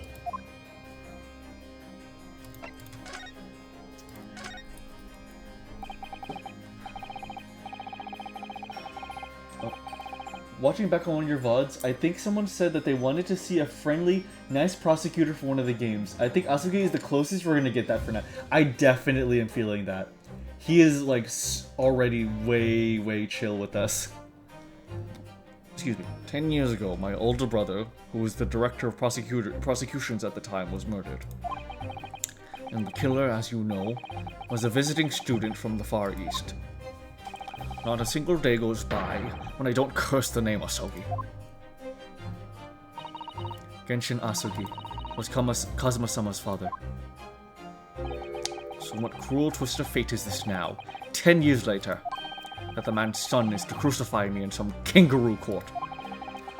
I still don't understand why Lord Strongheart apprenticed Kazuma to you. It's what he does. No doubt he knew of the young man's true identity from the outset. But what could he have been hoping to achieve? And let's not forget what it was only 8 days ago that Kazuma recovered from his amnesia. Why would Lord Strongheart assign this trial to somebody like that? Asogi. That name is the very epitome of my bane. The bane that is you Nipponese. Right. Your hatred of all of us Japanese.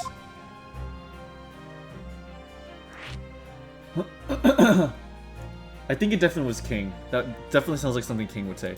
The Nipponese bane. I'd only just been appointed as a prosecutor when it happened 10 years ago. My brother Clint, the director of prosecutions, was hunting down a mass murderer. The so-called professor. Oh wait, hold on, I just remembered I need to write something down.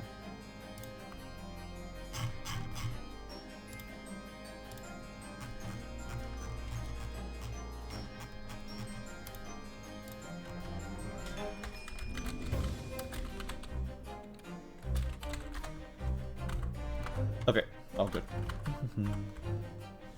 Okay, the so-called professor, assigned to the investigation as his partner, was a certain visiting student dispatched from Scotland Yard. That was Genshin Asogi. Exactly. I developed a deep respect for the man. He seemed noble-minded and chivalrous in the extreme to me. But none of us saw the true nature of the man. So I lost everything when it happened. My esteemed brother, the people I believed in, and any semblance of right prevailing over wrong. Oh, how awful. To avenge my brother, I prosecuted an Asogi's trial. It wouldn't ordinarily have been allowed, but I beleaguered the ascribed prosecutor until he consented. What do you mean by the ascribed prosecutor? The man in charge of the Professor case inquiry, Lord Miles Strongheart. Oh! Oh! Wait, what? Lord Strongheart? He was a highly accomplished prosecutor, but he agreed to relinquish the trial to me and act as my advisor instead. Since that time, he's the one person to whom I felt indebted. I'm sure I must have seen your zeal for the case and recognized your potential as a prosecutor. Anyway, time passed. But then earlier this year, who should arrive in London but you? Huh.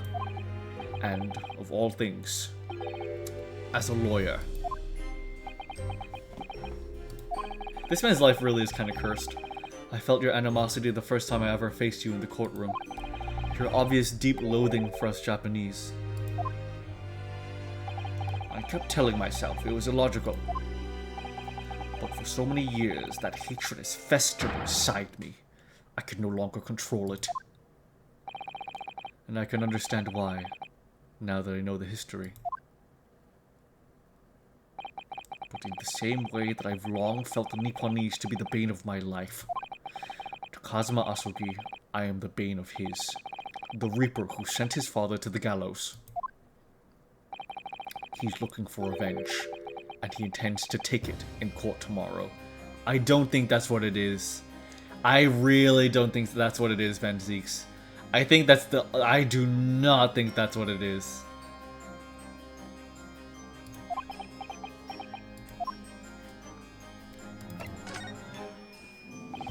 Gregson's transfer to the Paris police prefecture had finally been arranged for the coming month, but he'll never make it to France now. It's a tragedy.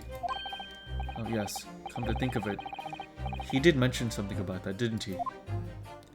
But it wasn't Gregson that needed saving, Gregson wasn't found guilty in that trial.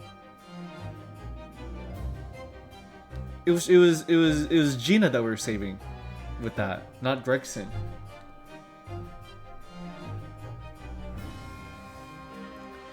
Get the veil from your face, Barack. Come on, man. I mean, to be fair, he hasn't talked to us, Asogi this entire time.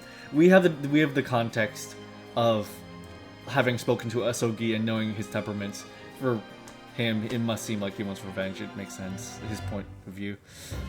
I wonder, does it happen often? Being transferred internationally, I mean. It's the first time I've ever encountered it. Oh. The Paris police welcoming an English detective is almost inconceivable. I can't imagine what kind of magic Gregson must have worked to put that arrangement in place. It sounds like that mystery has even the Reaper perplexed. I'm afraid to say that we were very ignorant about Inspector Gregson's standing. We heard that he was considered something of a legend at Scotland Yard. Oh, his theme.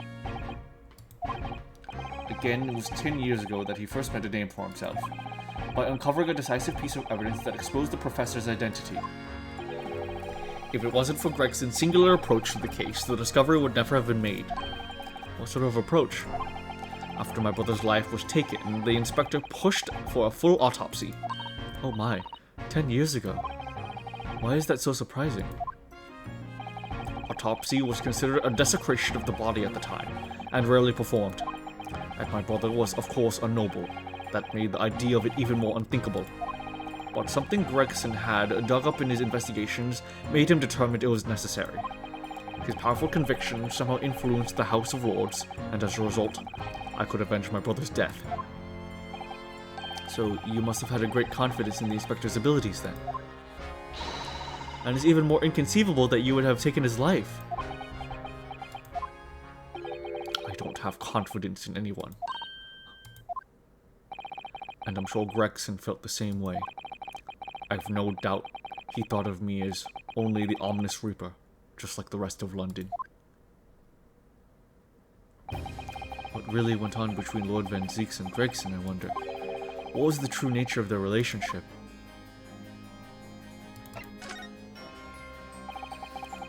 About the gun used to shoot the inspector that was found at the scene. I guess that's not mine. Really? Because common opinion seems to be that it is. What do you expect me to say to that? Lord Strongheart informs us that you claim to have misplaced your firearm. As embarrassing as it is, I'm afraid it's true. When did you lose it then? That... I don't know. Oh. I was issued with a revolver when I first became a prosecutor 10 years ago. I must have stowed it somewhere, I suppose. Or left it somewhere, perhaps. You have something in common with Lord Van Zieks after all, Mr. Naruto. A talent for misplacing things. No. This has nothing to do with me. Don't drag me into it.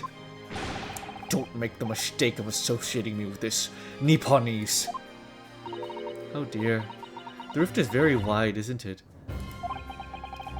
So it's not decisive evidence, clearly. But it doesn't look good, that's for sure.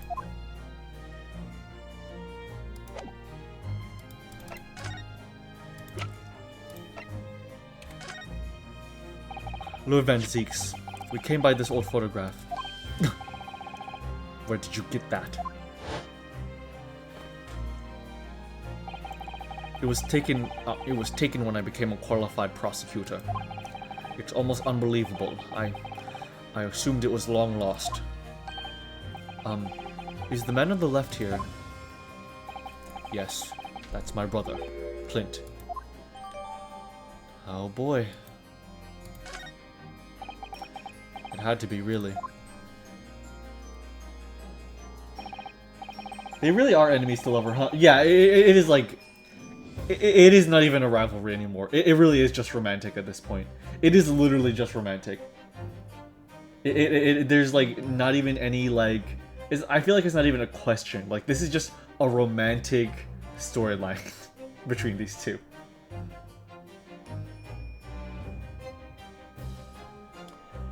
What use would he have had it for 10 years' time? Honestly, I can foresee it having been misplaced. taking that span well before the events of Riona's carving art. Definitely, because he's a swordsman, like so I don't think he even believes in using something like a revolver. Apparently, this picture was prominently displayed in Gregson's office. He had a deep respect for you, you know. Were you aware of that? Respect? That's nonsense. No. We've heard someone attest to it clearly. Inspector Gina Lestrade, no less. Well, maybe once, yes. There was a time things were like that. We were brothers in arms, jovially discussing the future of justice and other such lofty subject matter. That was a nice glimpse of the past. I thank you. I feel as though I got a nice glimpse of the past then too. There was a glimmer of light in his eyes, a brief twinkle, an insight into the true nature of this man known to all as the Stone Cold Reaper of the Bailey.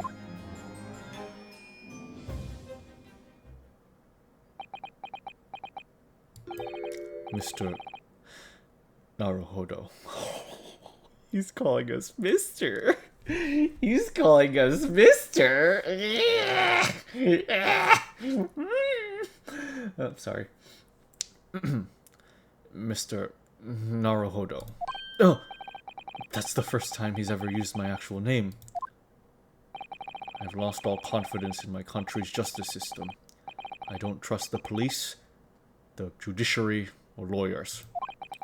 But there's still one thing I'm willing to believe in. What's that? That which you see in the eyes of another across the courtroom. A simple determination to know the truth. Lord Van Zieks. From the very first time we clashed in the Bailey almost a year ago now, I couldn't deny it, even though I dearly wished I could.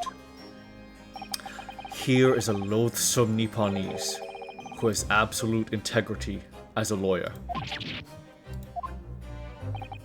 There are only two other men I've known with that same look in their eyes. My brother, Clint, and Genshin Asugi. The man he idolized and the man who betrayed his trust in the most hideous way. When you showed me that photograph just now, it reminded me. You mean this photograph?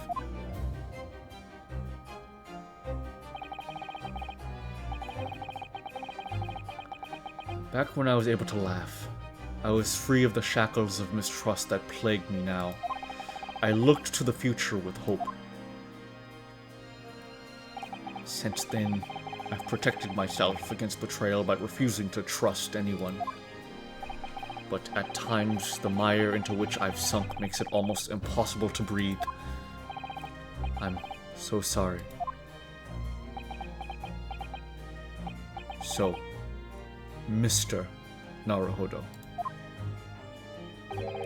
I want to believe in that look in your eyes. I need to believe in it. In tomorrow's trial, will you advocate for me? Of course I will. It would be an honor. I'm so pleased, Mr. Naruhodo. Wait, hold on, Susato. Come here. Sorry, okay, sorry. I'm so pleased, Mr. Naruhodo. Then my life is in your hands. Sorry, I lost my cool for a second. I lost my cool. For Lord Van Zieks, that must have been an incredibly hard thing to ask. Which is why I simply cannot let the man down. Tomorrow, in the Old Bailey, against my old friend Kazuma. Holy fuck. Oh my fucking god. It's so cool. It's so cool. It's so cool. So uncivilized, exactly. Ooh, Mr. Now, how scandalous.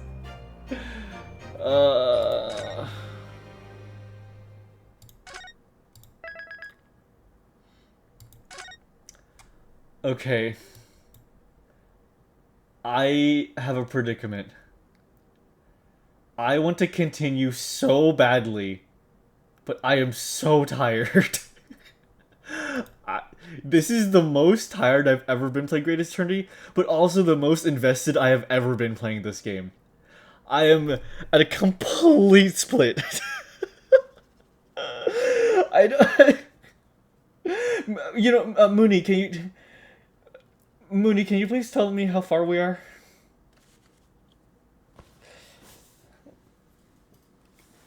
I would like to have a frame of reference as to like how long the next like session or so will be, I guess. You're about a quarter of the way through the chapter. Okay, got you. I wonder no, I don't know if we could do it in one sit. I think maybe we could. Okay.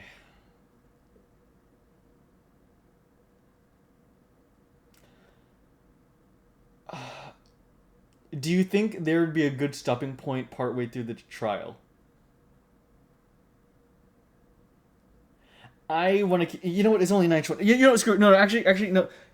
I'm just gonna go a little bit. I'm gonna go a little bit more. I'm gonna go a little bit more. Just a teensy bit more. Just a little bit more. A little bit more. Okay. Just a little bit more. A little bit. 2nd of November, 8:56 a.m. The Old Bailey. Defendant's antechamber. There's that old familiar feeling again. The crushing pressure of this historic courthouse. Actually, no. It's a little different today. There's an even more menacing tension in the air. Thank you, Mooney. I really appreciate that. There is a menacing tension in the air today, isn't there? I suppose... Yes, I think so. It can only be the result of the menacing appearance of the defendant. A little more courtesy, if you please. Oh my, I do apologize. However, you are certainly not mistaken that this trial is far from ordinary. What do you mean?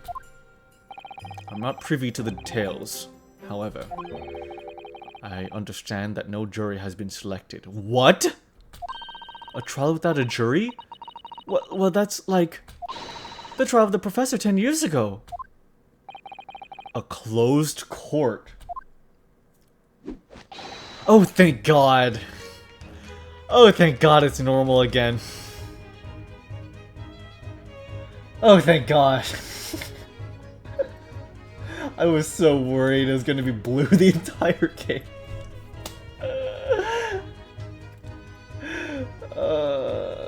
Yeah, man, you could... Wow, a trial without a jury? That is impossible. They could never do anything like that. Good morning, my dear fellows. Mr. Sholmes. Have you made note of my hair, Mr. Naruhodo? An outright victory of science, you must agree. He takes the hat off and he has a big bald spot. To be perfectly honest, so much happened yesterday that, well, I completely forgot about your little hair problem. What to one man is a little hair problem, is to another a day of drinking dubious potion after dubious potion. You have no idea how my stomach ails me this morning. Oh dear, how awful for you. I'm afraid you only have yourself to blame, Mr. Sholmes. And good morning to you, Mr. Reaper. I'm delighted to see you looking full of vim.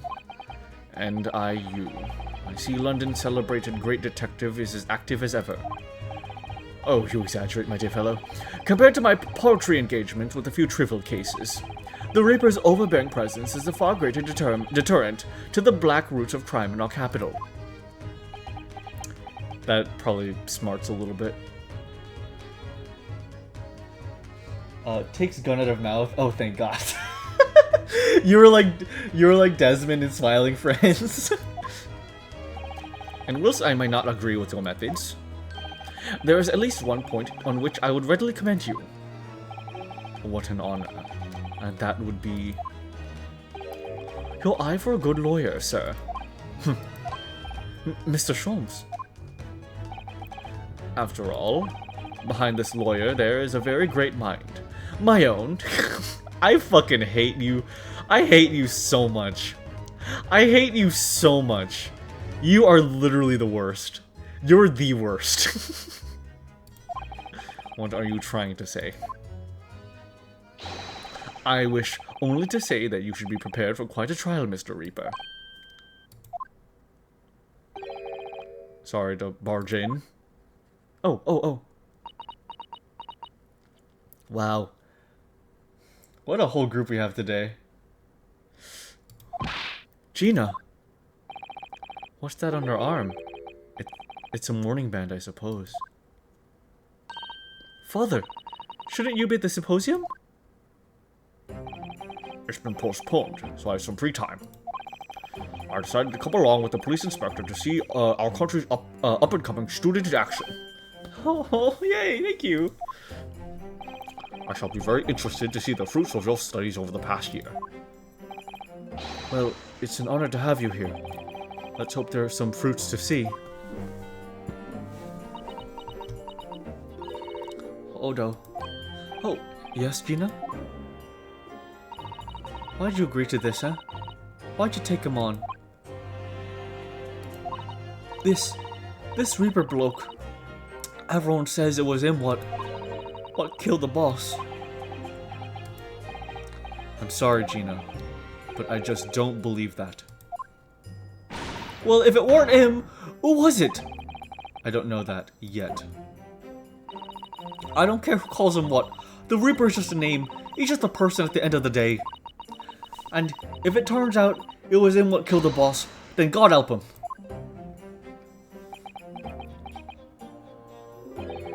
Fiery eyes indeed.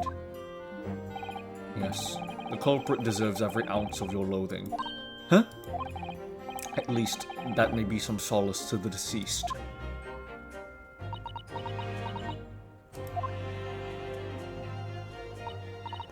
Please, Odo. Get whoever did this. For the boss. Oh, Gina. I hate feeling this useless, but there's nothing I can do. So you've got to find out who done this and make the rush pay. Counsel for the defense and the defendant. Court will be in session shortly. Make your way to the courtroom watch, please. Alright then, here we go. It's time, Mr. Naruhodo. Okay, the next save point is about another hour and a half in. Up to you if you'll be able to get to that point. Ooh.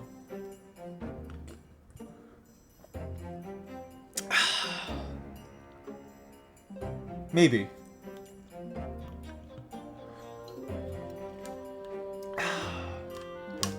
It was Susato. I see it in her eyes, Paul.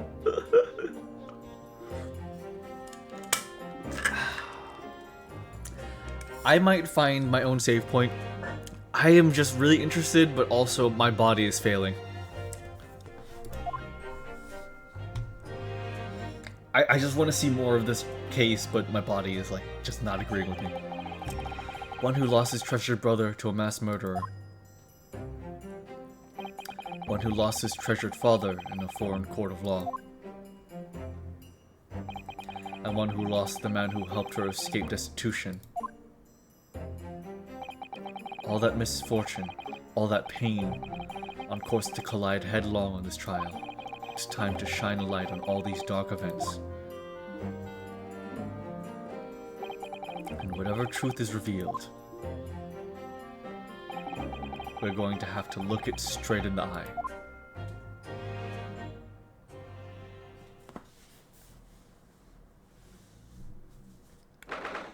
Second of November, 9:20 a.m. The Old Bailey courtroom. Wow. The day before Majesty the Queen, I hereby declare the court to be in session. We're here to conduct the fair and just trial of the defendant Baron Von Jeeks. Counsels for the defense and prosecution, are you ready to begin? The defense is ready, my lord. The prosecution is more than ready. Oh, Kazuma-sama. I've been wishing to see you in court again for so long, it feels. But I never pictured it happening like this. I never thought I'd be facing you behind the prosecution's bench. The so-called Reaper of the Bailey has been scourged like no other undermining Her Majesty's justice system. Today we must uncover the truth behind this scourge. In other words, this trial is going to be a lot more far-reaching than Inspector Gregson's murder. The truths revealed by these proceedings may have unpredictable repercussions to the judiciary. Accordingly, they are to be conducted as a closed trial with no members of the public present, by Her Majesty's direct orders. How would that work, my lord? The burden of all arbitration and adjudication falls on my shoulders. Therefore, as you will see, the jurors' bench shall remain vacant today. If no members of the public are present, might I ask who is currently occupying the gallery, my lord? These weird shadow demons behind us? They are members of the judiciary, here to witness proceedings and ensure an equitable trial. Members of the judiciary? Oh my, this is a very unusual trial already. There is, of course, another unprecedented aspect to these proceedings on which I must elaborate. The counsels for the prosecution and the defense are both aliens of Great Britain. That is definitely the weirdest part of this. I believe it takes an outsider to see the truth sometimes. And as I stand here in this courtroom now, I'm quite certain this is the reason why I had to come to Britain. Kazuma? Alien? Thank you, Bull. Perfect. Oh man, can you imagine in the final trial the jury was like all characters that we knew, like main characters? That'd be so cool. Very well, let us commence proceedings. Prosecutor Asugi, your opening statement, if you please. Certainly, my lord. The incident took place on the 1st of November, just after 5 o'clock in the afternoon. The location was a building of flats on Fresno Street on the outskirts of the city. The victim's body was discovered there in an old single-room rental property. Yes, Inspector Tobias Gregson, a name known very well indeed in this court. Not least for his miraculous resolution of one of this country's grimmest cases 10 years ago. The Professor case. How sure are you about the time of the incident? Several witnesses on the street outside heard the gunshot and have all reported the same time. Yes, that's what Gina told us too. There were a number of witnesses. I have here a plan of the room. The victim was found curled up in the corner. It's believed that he was shot from the front at point-blank range and died instantly. How was the range determined? Scorch marks? Yeah, there were scorch marks around the entry wound. Such marks are caused by the gunpowder used to fire the bullet. The powder hot enough to leave scorch marks is only ejected a few inches beyond the end of the barrel. In other words, it only happens when the target is at point-blank range. This is also one of the first things Edgeworth explained to us in the original. I see, yes. Thank you for the detailed explanation, counsel. And then, of course, the court is empty to better emulate the original Ace Attorney style. This game is so sneaky, dude. This fucking game, dude. In universe, they could have had a jury of other judiciary members, which are still the defendant's peers, but no jury saved the devs designing 6 more characters. That's fair. That's fair. But I also get it. They want to maybe try to emulate, like, a classic Ace Attorney court case between Phoenix and Edgeworth.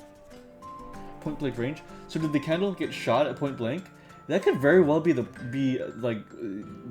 what's going on, because there is scorch marks on the candle. What I was thinking was, what if Gregson was holding the candelabra, and when they shot at him, it went through the candle into Gregson? That was like the only thing I could figure out. Or am I misunderstanding? No, I see what you mean, because there's black scorch marks on the candle. Like, I totally get why you were thinking that. The murder weapon was found lying beside the victim. Have you managed to ascertain the owner of this firearm? No, my lord. Not conclusively. Bravo, Kazuma-sama. For not trying to use the gun as evidence when its provenance can't be proven. Furthermore, my lord, as I've explained, the revolver was fired at extremely close range. The bullet passed through the victim and struck the wall behind him. There is a candelabra mounted on the wall, and the tip of one of the candles in it was found to have been blown off by the projectile. We noticed that too, didn't we? Yes, that's right. But what about, why is there no bullet hole in the wall? That's what's really tripping me up. Thank you for the thorough report, Counsel. The setting of the crime scene is clear to me. You will submit the plan of the crime scene as evidence, please. As you wish, my lord. Crime scene floor plan has been entered into the court record. Is this Fresno Street room Inspector Grex's private abode? No, my lord. The room is rented to a Mr. Hugh Boone, but there is precious little furniture inside, and it is generally in a poor state of repair. So what on earth was Gregson even doing there? Presumably he was investigating some case or other. When a policeman was informed of the gunshot from the witnesses and rushed to the scene, he found only the deceased inspector and the accused standing alongside holding the revolver. The attending officer arrested the accused on the spot. So the details of the case are clear. In that case, the prosecution would like to call its first witness. May it please, Counsel? Naturally, the accused himself. Lord Van Zieks. As a prosecutor, he believes in the oath of office he's taken, and will be compelled to tell the truth. Very well. Let the defendant take the witness stand.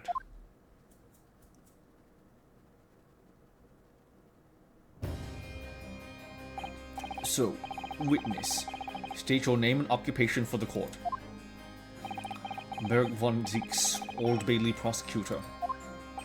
I presume, Lord Van Zieks, that you heard Prosecutor Asugi's opening process. I did. It is alleged that you were found at the scene of the crime, and that you were arrested by the arriving police officer. Can you confirm this? Yes, my lord. Then I'm sure the court would like to hear your explanation. You explained some things away. Namely, why you were there in the room on Fresno Street at the time in question, and what exactly took place. I intend to explain away nothing. I will simply tell the truth. I must say, Lord Van Zieks, I never imagined this day would come. Or rather, I didn't want to imagine it would come. But since you became known as the Reaper,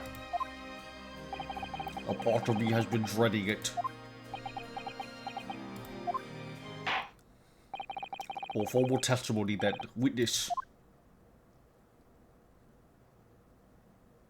Yeah, I might call it after this first cross-examination. The facts of the incident. I was investigating Gregson, and my inquiries had led me to that address. When I first entered the room that day, it was dark inside, and I saw no one. A moment later, I heard the gunshot. I spun around and saw the revolver on the floor. Just as I picked the firearm up to examine it, the door flew open and I heard a man scream.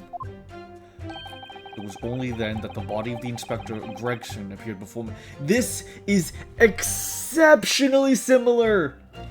Exceptionally similar to Turnabout Goodbyes. Oh my god, that is crazy similar! It was only then that the body of Inspector Gregson appeared before me.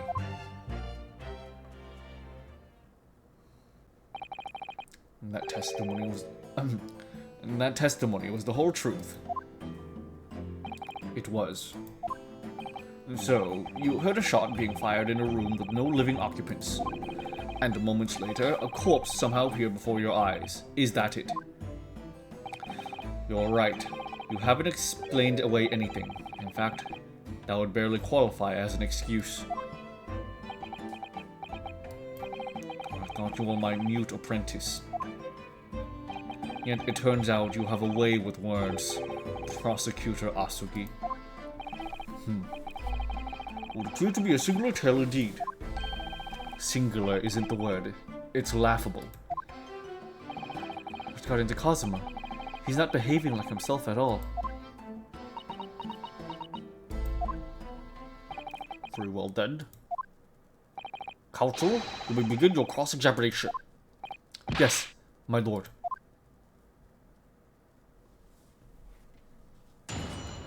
Cross-examination.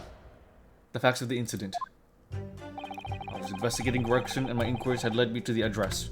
What do you mean investigating him? You were investigating the inspector? What on earth for? I'm not at liberty to say.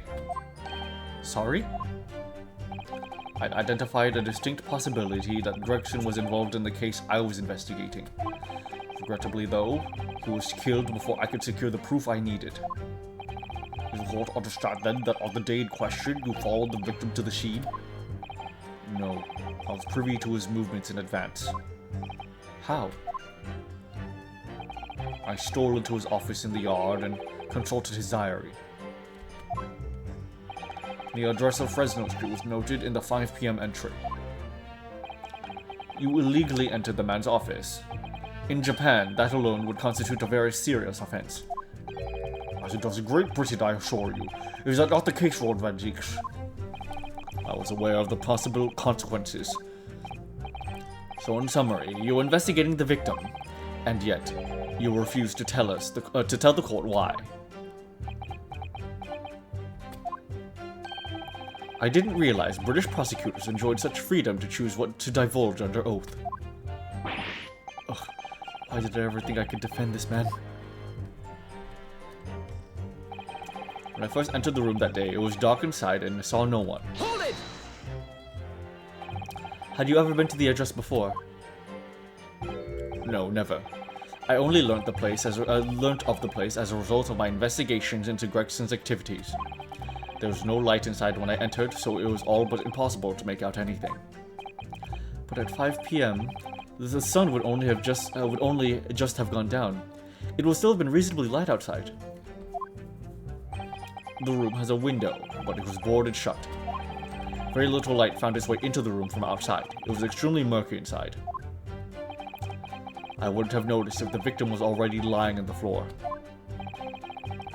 There was no artificial light in the room, you say? You're quite sure?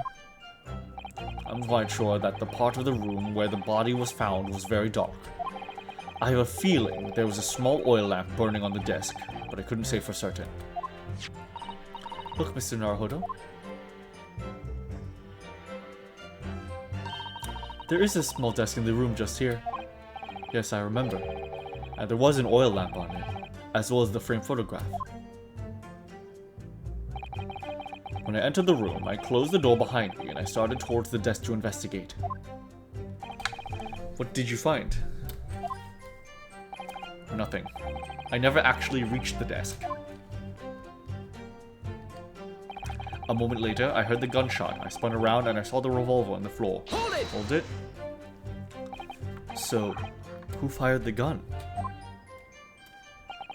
I have no idea. I didn't see anybody else in the room. But you say it was very dark in there. Yes, that's right. All I can tell you is, I didn't sense another's presence. Huh. But could it be that the gunshot actually originated from somewhere outside the room? No, that's out of the question. Oh. Without doubt, the sound emanated from inside the room. I could smell the gunpowder. Ugh. This is going from bad to worse. And you say that's the point which you noticed the revolver on the floor. Correct. And I foolishly picked it up. That was careless on my part. Presumably then, the gunshot you heard came from the firearm that you somewhat hastily took in your hands. In point of fact, my lord, I believe it did not. What? The barrel of the revolver I picked up was cold, and there was no smell of spent powder. But then, where on earth is the gun that was fired?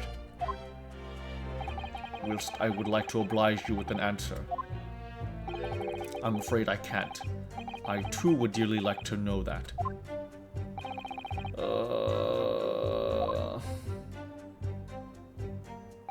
Just as I picked up the firearm to examine it, the door flew open and I heard a man scream. Hold it! A man, you say? One of the witnesses, I presume? That's right. One of the street merchants working on Fresno Street. All these merchants. A number of them had set up their stalls directly beneath the boarded window of the crime scene. A match seller, a newsmonger, a peddler, they've all given statements saying they heard the gunshot. And without a thought of danger, they ran inside to see what had happened. Yes, Gina told us about that yesterday, didn't she? How did the merchant get up there so fast? I don't know. I assumed that we were on the first floor, but I guess we're on like a high floor now that I think about it. Huh, I don't know. That is a good question. Maybe we were just on the second floor. They burst through the door, some force it would seem. They did, and almost gave me a heart attack in the process. Oh, he was scared. It's cute. You're supposed to be the Reaper. The first man to come in immediately noticed the revolver in my hand and fled. A policeman patrolling on Fresno Street heard the commotion and was able to arrest the accused shortly after the incident occurred. Anyway, the man's scream drew my attention in that direction. It was only then that the body of Inspector Gregson appeared before me. Hold it. Something does smell a little fishy. Good thing about having Zeeks as a witness is that we can safely assume we can 100% assume he's telling the truth. What do you mean by that? In what way did the body appear? And I honestly can't explain it, but it's the truth. As far as I was concerned, the body hadn't been there until that point, and then suddenly, there it was. Did you perhaps hear the sound of the victim falling to the ground just beforehand? At that moment, what I heard was the sound of the door flying open, the scream of a man who came inside first. Nothing more. I see. After the man fled, I examined the body. I was stunned to find that it was Gregson. Most curious circumstances indeed. Do you think that maybe Gregson's body was somehow deposited when that man came in through the door, maybe? You know? Like, he said it was just there all of a sudden. What if, when the guy came in to check, he used the dark to his advantage and deposited Gregson's body there and then left, and then after that, when things calmed down, that's when Fenzik saw it? I don't know. A setup? It's definitely a setup. Most curious circumstances indeed. How the inspector was killed or how his body seemed to appear out of nowhere, I have no idea. Objection! Objection! Surely the court has heard enough. My lord, the cross-examination has clearly revealed that the accused, Berg von Zeeks, is lying on multiple fronts. What is that supposed to mean? Gracious counsel. The defendant is lying, you say? In his testimony just now, he claims that he failed to notice the victim's body because the room was dark. That's correct. No, that's impossible. As is proven by this candelabrum. How does that prove anything? If you examine the tip of the long candle, you can see it has been blown off by a powerful impact. One would assume that the projectile from the firearm passed through the victim and struck the candle. The problem comes when you consider the other two candles, which are clearly a different length, because they burned down successfully. The one who screamed was part of it, to hide any other sound. Yeah, maybe. What if Hear Me Out is just a really good prank, and Gregson's totally fine? Crazy piece of the century of True Bull. She committed to the bit. Yes, I could see that only the candle that appears to have been struck by the bullet is long. We could reasonably expect someone to have lit all three candles together, which begs the question of why only one has ended up longer than the others. That must be because that particular candle was extinguished when the others were still burning. That's right. When the candle was hit by the bullet, it obviously went out. But the other two candles would still have been burning. So the fact is, The victim's body would have been illuminated by the light still thrown by the candelabrum, and the accuser's claim that he couldn't see the body clearly contradicts those facts. Oh, and now to the next lie. There's more? The accuser also claims never to have visited the scene of the crime before. That's the truth. In that almost empty room, the police discovered something very unusual. A board covered from top to bottom in police documents and newspaper cuttings. Yes, that's right. We saw it too. It goes without saying that the contents of the police documents cannot be divulged. However, they include a number of reports from various historical cases, the oldest of which was from 10 years ago. 10 years ago? This is starting to sound familiar. And there's a common thread linking all of the documents on that board. Indeed? What is the commotion thread, Counsel? They all relate to cases prosecuted in court by Barak von Zieks. All of them? And furthermore, all those cases are ones in which the defendant was acquitted. Good Lord! Interestingly, none of those defendants are alive today, because all of them have been sent to their graves by the Reaper. Oh no. In short, that dingy little room is the Reaper's secret hideout at his base of operations. The Reaper's hideout?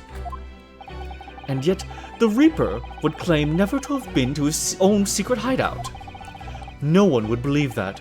No, the truth is, we've been looking at this backwards. Backwards? Explain, Counsel! Inspector Gregson was investigating the identity of the Reaper.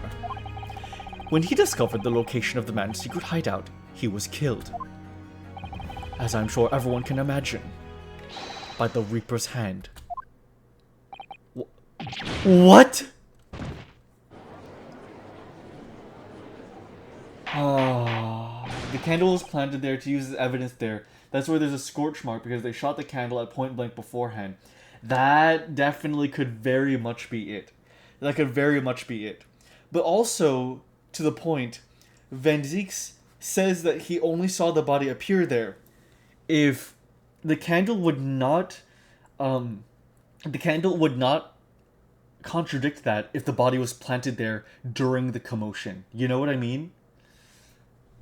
I don't know though. We don't know yet. Order! Order! Order! Very well, I hereby state the current opinion of the court. Bert von Zieks is an outstanding prosecutor who has rendered great service to his country. However, it is with deep regret that I must concur with Prosecutor Osogi's contention that the defense's testimony exhibits a number of stark inconsistencies with the known facts. All I have done is state the truth as I know it. Cosmo has done a brilliant job as ever.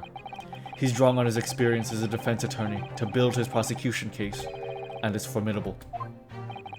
That was definitely one of like the most defense attorney sounding prosecution line of reasonings I've ever seen in one of these games. Counsel, you will submit the board that you just showed. Oh, you will submit the board that you just showed the court as evidence. I believe it to be fundamental in establishing the facts surrounding the Reaper's existence. Thank you, my lord. Alright, notice board.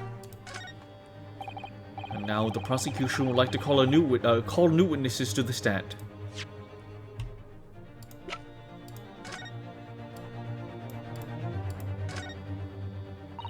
There are details of a whole raft of cases dating back years on here, aren't there? This paper from 10 years ago is browning with age, look. Out of interest, the most recent thing appears to be this newspaper cutting here. Oh, it's the same red-headed league advertisement that Mr. Sholmes had picked out. And do you remember? There was a red hairpiece at the scene, too. Was Inspector Gregson an exponent of the red-headed league, then?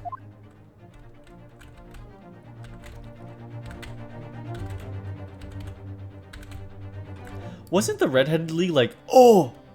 Wasn't the Redheaded League like murderers? Wasn't that what their thing was? Like they were trying to obfuscate murders by all disguising as men with red hair or something?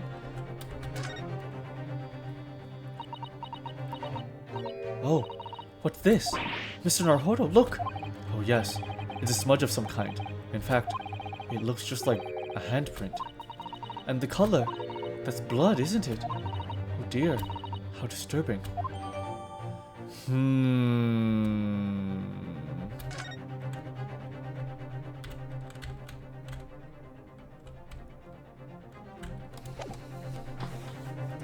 I mean, even the lack of bullet in the wall would point to Gregson's body having not been in the room when shot.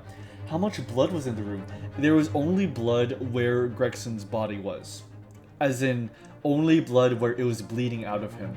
There was no blood on the wall.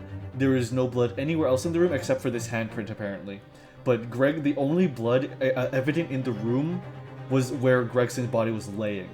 Which is another very good point, Bull. I was also thinking that. There's no bloodstain on the wall.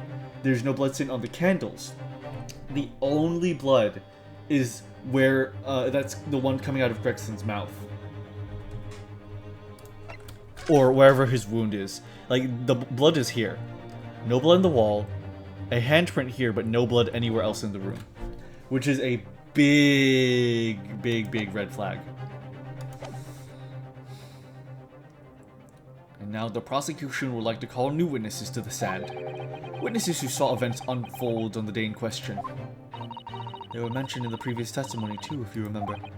Yes, the street sellers who heard the gunshot and went running into the room. Very well, lead the witnesses in. The defendant may step down from the witness stand. Certainly, my lord.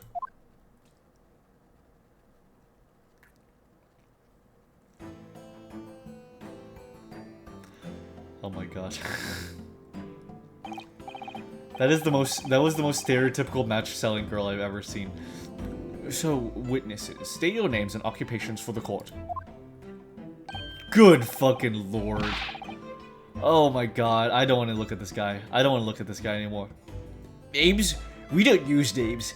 Far too fancy for the likes of us. We're just free and easy. Sell what we like and we live where we want to live. Give them all vacant stare as they walk down Fresno, and spit words into a verse for them.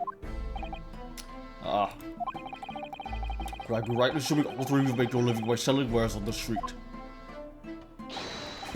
Everyone calls me gossip. I sell jaunty little tidbits. Titbits for passers-by, you know.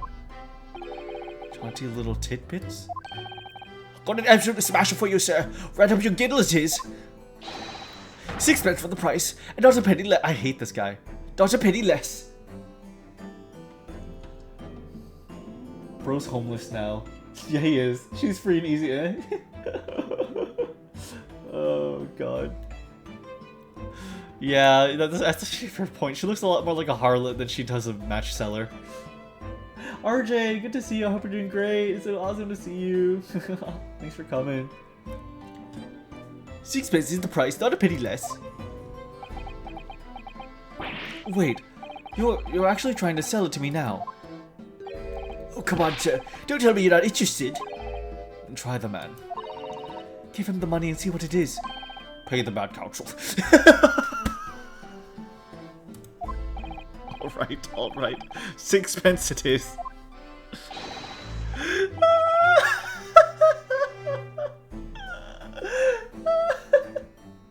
You won't regret it, sir. Now get your listening ears on. Is there a gas leak in this room? I think they just like watching him suffer. Wait a minute. What is that mark on his throat? What is that red mark on his throat? Just between us, a young couple on Slight Street have just had twins.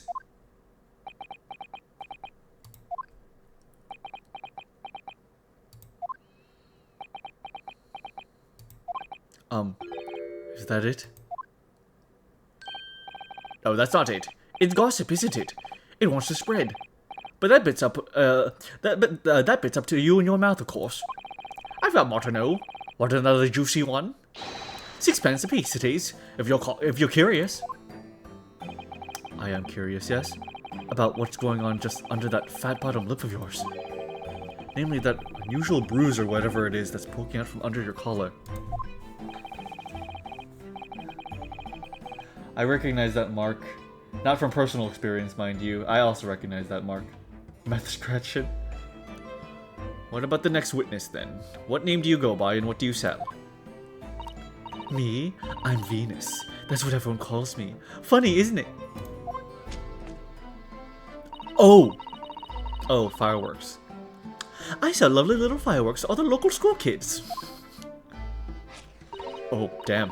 6 pence a pop. What'd you say?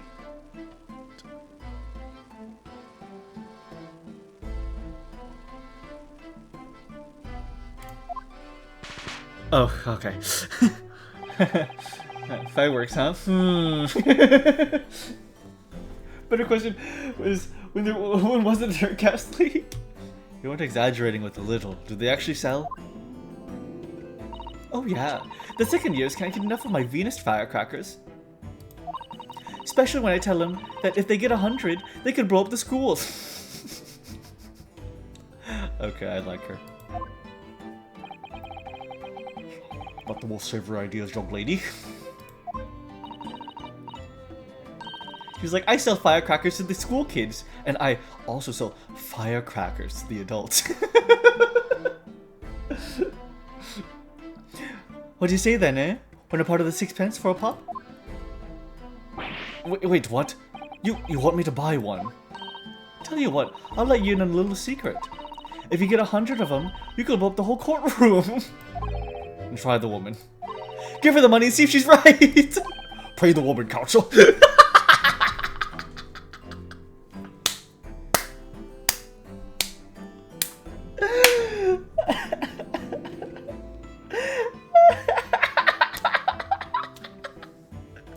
The judge hates it here. The school's been blown to pieces.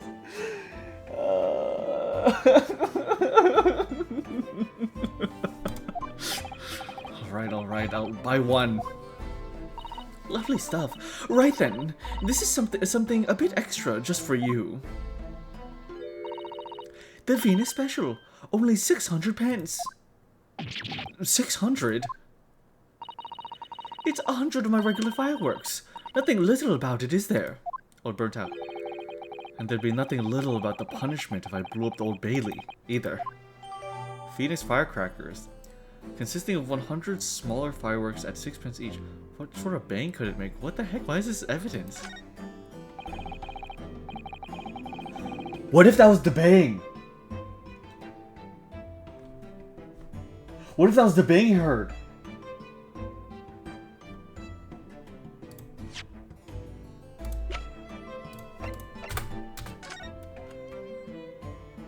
And the scorch marks. It was planted on it was planted on the candelabra. The firecracker could have been planted on the candelabra, and so that's why it's blown up in such a weird way, but without the bullet hole.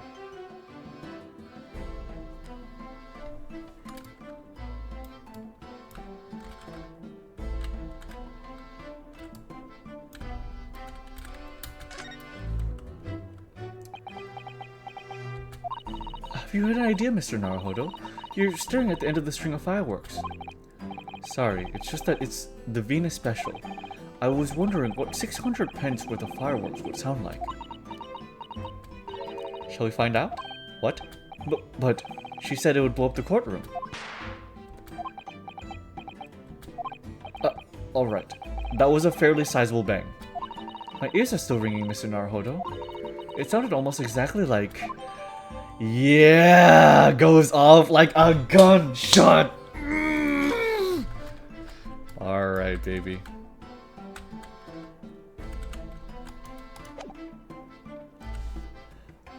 Why would Gregson swallow so many firecrackers down? The last witness. What name do you go by and what do you sell? I would think all sorts of thoughts. I think therefore I am therefore I think. Because I stand there on the street watching the world go on about me. They call me the Observator. Get out of it, old man. Everyone called you sandwich and you know it. So, you don't actually sell anything. Problem shared is a problem halved, as they say. I give advice, I do, and think what it means. I don't actually sell anything, no. Come to think of it. Pity. No more purchases today, please. Well, we have quite a cast here, Jeeves. They conduct their business on Fresno Street from morning until night, my lord. And always in the same place, directly adjacent to the crime scene. I see. I must have heard the gunshot, I suppose. Not only that, but they very bravely ran inside to see what was going on and witnessed the crime. I'll have you beggared, I thought. But just between us. Venus de Milo, what am I going to do? What a terrible thing I saw. What I think is, if all what we see is light and shadow playing with our eyes, is any of it real? Very well. The court will hear the full testimony of these three witnesses now. We will describe in detail what you witnessed and heard at the time of the crime.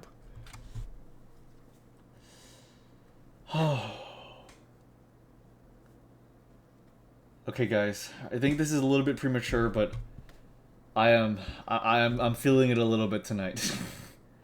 I'm feeling it a little bit tonight. I think I might have to call it right here. I think calling it right before our next testimony is probably okay. So, is that the couch driver from the first game? The coach driver? Yes, it is. Yes, it is. That is him. That is the coach driver. I guess he was fired and he's homeless now. But yeah, let's call it there. Hang in there. Oh, thanks for checking in. Yeah, it's catching up to me a little bit. That's a pretty good spot, actually. Okay, awesome, Mooney. I'm glad you think so. You do what you need, Newt. Thank you so much. I appreciate all of you guys. Guys, this freaking trial is so awesome. It really just feels like our OG Ace Attorney. It's so awesome. Even like Cosmo's like less aggressive approach, like or his less aggressive personality feels so much more like Edgeworth. It's so cool. It's so cool. Like he does bits with us. Isn't that crazy? He does bits with us. He's like, yeah, you should pay for the thing. Like that's so cute. He bounces off of us. It really is like he really is like Edgeworth. Oh my god, dude. Holy moly. Alright. Anyways, let's save one more time because I'm anxious by nature. Okay. Alright. Let me pull up some music.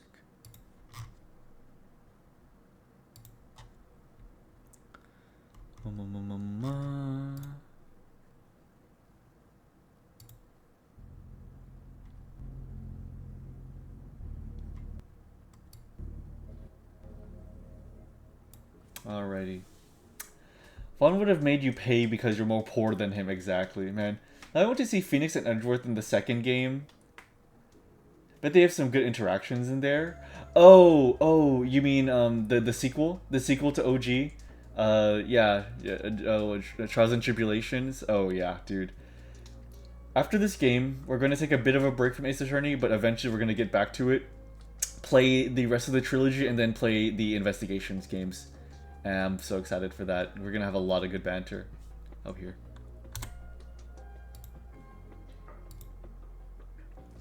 Hey Newt, I hope you sleep great and have fun dreams about glasses and Donk having fun adventures. Oh, thank you, King. I appreciate you, dude. I sincerely am grateful for you all. Justice for All is second. Justice for All is second. My bad. Justice for All is second. Okay, Trials and Tribulations was third. Okay, thank you, Astro Dude. But yeah. I sincerely thank you all for coming and joining me for this. The end of this game is going to be genuinely like nothing like anything we've ever had. I'm so excited for it, man. I am so excited for it. But with that, I'm going to call it and just spend the rest of the night on a little bit of art and just chill out, I think, because I am a little bit beleaguered. But yeah, guys, thank you all for being here. Tomorrow, I believe I will be streaming indie games from Next Fest that I'm interested in vaguely, I think. But beyond that, yeah, I'm so grateful to have you all here with me to join me on this incredible, incredible adventure. Thank you all so very much. Let's find somebody to rate, shall we?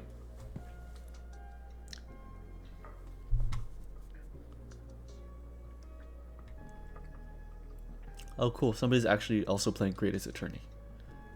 Okay, let's see.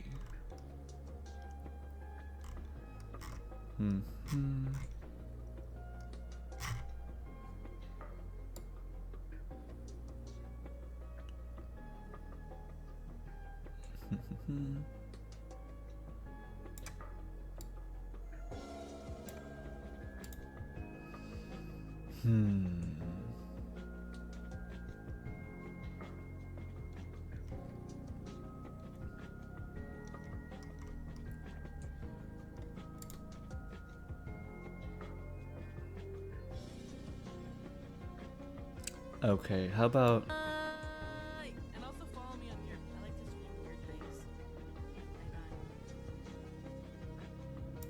Oh, okay, that streamer literally just went to bed. Okay, darn it. Let's see.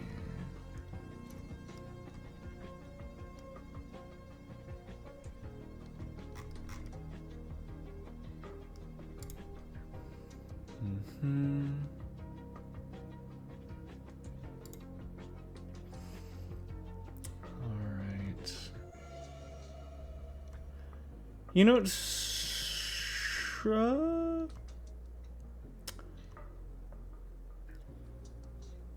God, I'm sorry, I'm being hit with a little bit of option paralysis. Okay. How about we just go raid, one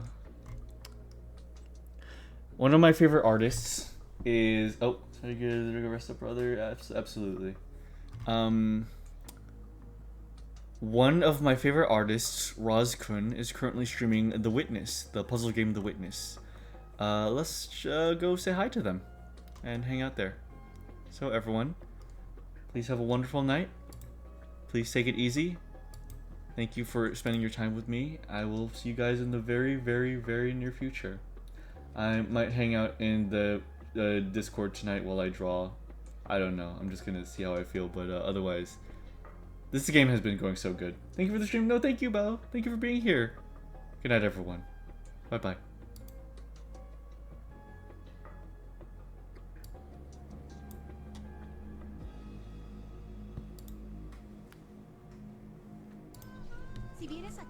Oh my god. You guys came at first time. Through the raid. This is like the worst time. I'm stuck trying to figure this shit out. I'm gonna have to play some music. This is... Thank you, Jinsei. I am literally fuming right now. I am stuck in this puzzle. I've been stuck at this puzzle for like 20 minutes. If not more. Thank you so much for the raid. Oh my god.